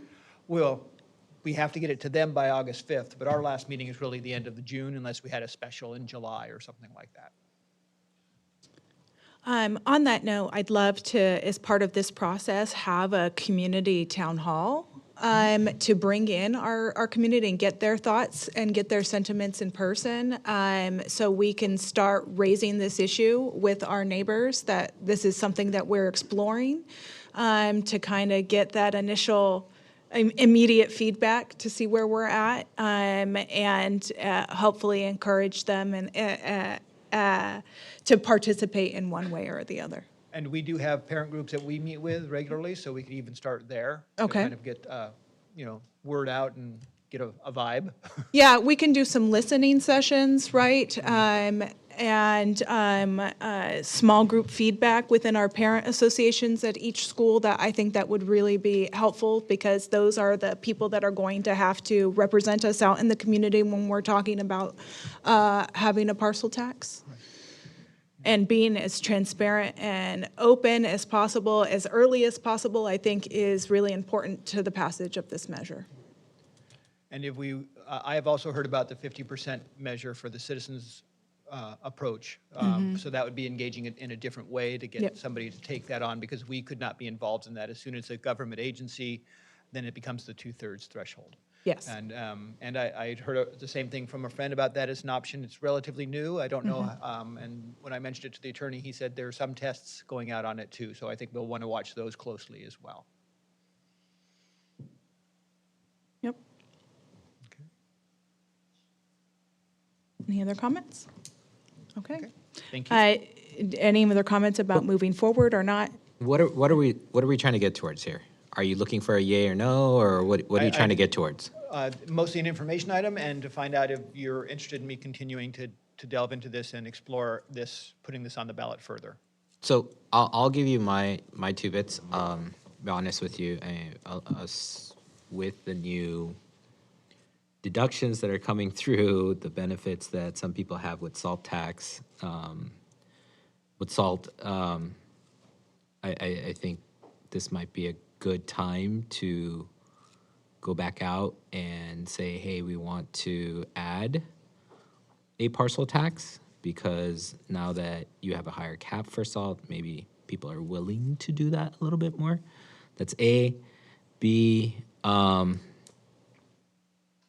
just don't see a way forward outside of trying to get more funding for the district in how we can retain some of the staff that we're looking at cutting.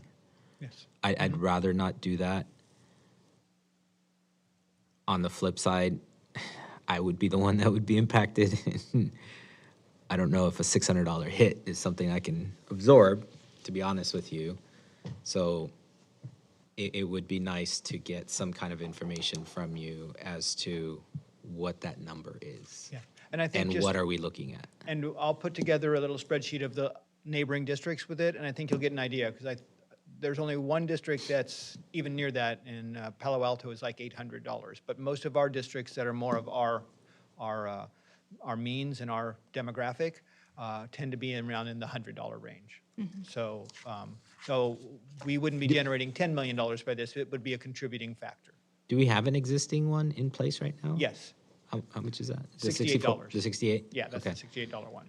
And then I believe Eastside also has one. They just along passed with one. it. I don't know if they had one before that or not, and I don't know off the top of my head what it is. So, It's around that. yeah. So, well. so yeah. And we actually have a very good track record when it comes to the taxes on the bond. For example, actually, we just did an issuance today, and we got excellent subscription. We were selling, there were 7 times more buyers than we had bonds to sell. And so what that did is it drove down the interest rate. And what they were expecting when they presented was to have an average interest rate for all the bonds of 4.32%. It's 4.16, which may not sound like a lot, but when you're talking about the numbers we're talking about on a bond, it's a very significant amount of money. And it keeps our threshold of what our taxpayers are paying. As we pay off bonds and these new ones come on, we're not increasing that assessment. But that's infrastructure. That's for bond money, but I think. But the bond money is for infrastructure. Correct, but what It cannot be used for No, not at all. resources. But my point in that is that we've done a very good job of managing debt for our community members when it comes to the property tax. We've refinanced, and we've strategically made very good bond deals like today that came in lower than we anticipated, which reduce the increase. And we structured it so that it doesn't increase the amount of tax even though we're issuing bonds. So the kind of average cost per 100,000 is staying the same even though we're adding borrowing. So those are some good things also that help families. And you're right, some of the new tax legislation that raises SALT, that state and local tax up to $40,000 is especially helpful in California. Quick question, though. You said there's one in place right now with $68. Is that, if this one was to pass, will that one No. add to it? No, I would recommend this being a different, separate parcel tax. That is ongoing, and it doesn't sunset, so it's kind of a unicorn that way, so. The current one doesn't sunset? The current one has no sunset date, it just goes on. Well, I would definitely would like to explore looking into it more. I mean, at the end of the day, let the voters decide. And I just hope that it could benefit our teachers and staff. We'll go forward and figure out how to put this on the ballot and figure out what that sweetest spot is to get it passed, whether it's the 50% method or the 2/3 method. So. I agree with President Aber in regards to like a town hall, trying to have a feel for the community and the staff and just being able to find out what neighbors are feeling about something like this. Again, we are looking at deficit across the board in many districts, and they are falling well beyond the 10 million, 15 million, 20 million spot in lots of other districts. And so we're not unique in that we need, something substantial, monies coming in. And so I'm hopeful that the community will actually see that as a need and will actually support that. So I hope that we can get that information out. Again, it was a year ago that I went on the campaign trail, and it was very costly. It was very time consuming. I didn't have a lot of resources, and there was it's a lot of work. And so, again, we need those champions to support, and so we need to find that. And if that's not something that we can find within our community, we need to look at other options. So I think it's important to do the first part before we tackle into investing and putting out monies into putting it on a ballot, because it can get costly very quickly. And I agree that they're funds that we need, and they're also funds that are ongoing, at least for the time frame we set them, whether they're 8 years or 10 years or indefinite. Right now, the challenge we face is that so many of the funds we get are one time. So we can't guarantee that they'll keep funding programs and people. I'm nodding my head. Yes, I do think that this is the right path forward for you to just continue researching, the feasibility of the parcel tax. So proceed. Okay. All right. Thank you. I'll now move to 9.1, correspondence and board discussion. We may now hear from board members regarding correspondence from individuals and/or organizations regarding district programs or services. Board members may report on meetings attended or other related district matters at this time. Board members may also report on committee assignments.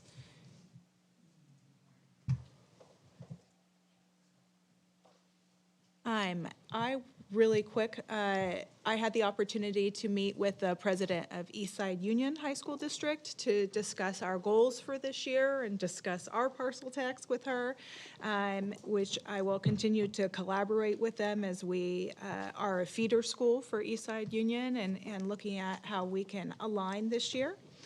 The other thing, I attended the governor's 26-27 budget presentation, and I want to make a few comments about what he is suggesting for education. At the high level, K-12 funding at the state level does increase this year. It's important to be really clear that the increase actually does and doesn't do for districts like ours. Most of the new state funding is not discretionary. It is designed to backfill states' costs that was already imposed, like LCFF, cost of living adjustments, special education base rate increases, transportation, and the continued expansions of TK.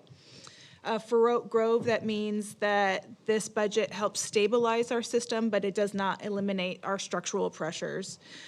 In particular, with special education and transportation remain our largest cost drivers. The governor's budget will offset a portion of those increases, but it will not fully cover them.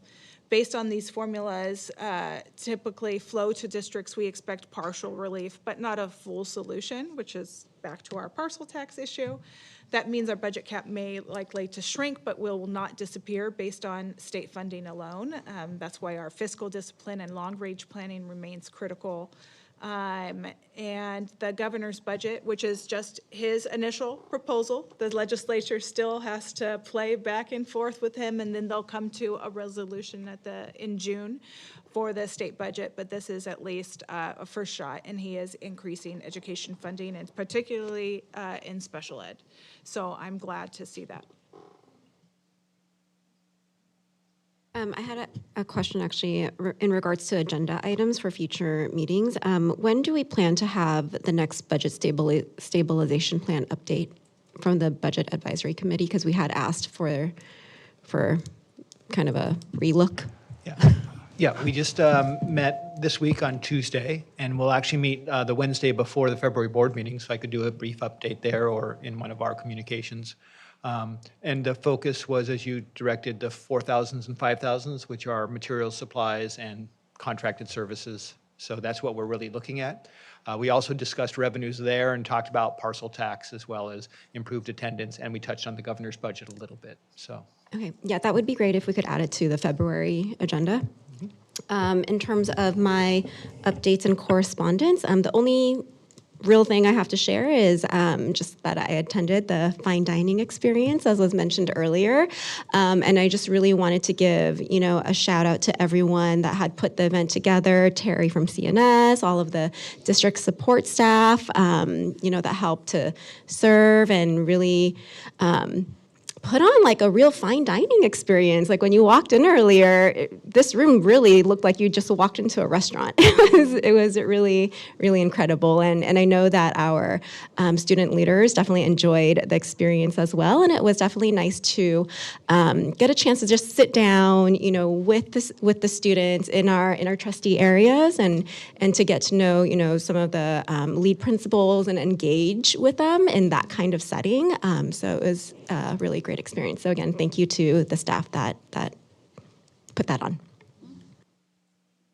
I'm also going to chime in on that. The dining experience was exquisite.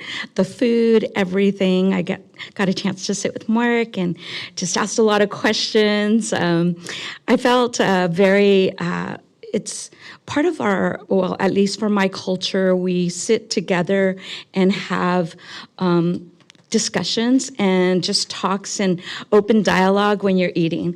And so having that time frame to do that with students that are in leadership and that, again, are in our area that I know that are the schools that are predominantly in my area and my neighbors. I mean, these are kids that are saying they're going to go to Oak Grove High School, which is right across the street from my home.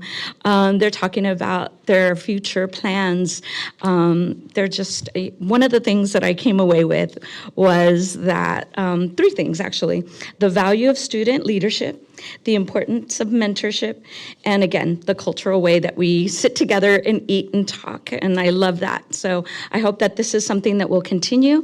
And again, it was a great thing for all the staff to be involved. I just wanted to share 2 more things or a couple of more things that I was able to be a part of. I visited 2 classrooms for Saturday school, and it was very engaging. I really enjoyed seeing the students that were attending the Saturday school engaged in different crafts, activities, work study projects, and things like that during the time frame. I saw an upper grade because I was at Christopher, so I saw the upper grades and then I saw the lower grades. What I'd love to see more of is obviously more students that need, that Saturday school or that time frame to benefit our ADA would be attending those, maybe having more of those, or I'm not really sure how that works. But again, just seeing more, because I do believe that there was probably more students that could attend, but that didn't. And so that was one thing. As far as right before our last meeting in December, I had invited the staff here and the board for the posada, and it was well attended. Thank you, Superintendent Chaitis, for being there. We did have Council Member Pamela Campos attend. Principal Mabagan was there with Noemi. And part of a posada is leading a caroling through the streets. And so Superintendent Chaitis and Pamela Campos were walking the streets, leading that procession, and that was quite fun to watch. I will say it was a great turnout, lots and lots of families, and I think that's a big deal for just even that one school, but more schools within our district to, again, have family time, coming to the schools, feeling that camaraderie, that fellowship, that community, and then seeing us as board members attending those and that we're there for them. And pretty much that's it. Some of the things that I was part of. Thank you. Thank you. There are no further board comments. May I have a motion and a second to adjourn the meeting? Motion to adjourn? All in favor? Aye. The regular board meeting of January 15th, 2022 has adjourned at 8:33 PM. Good night.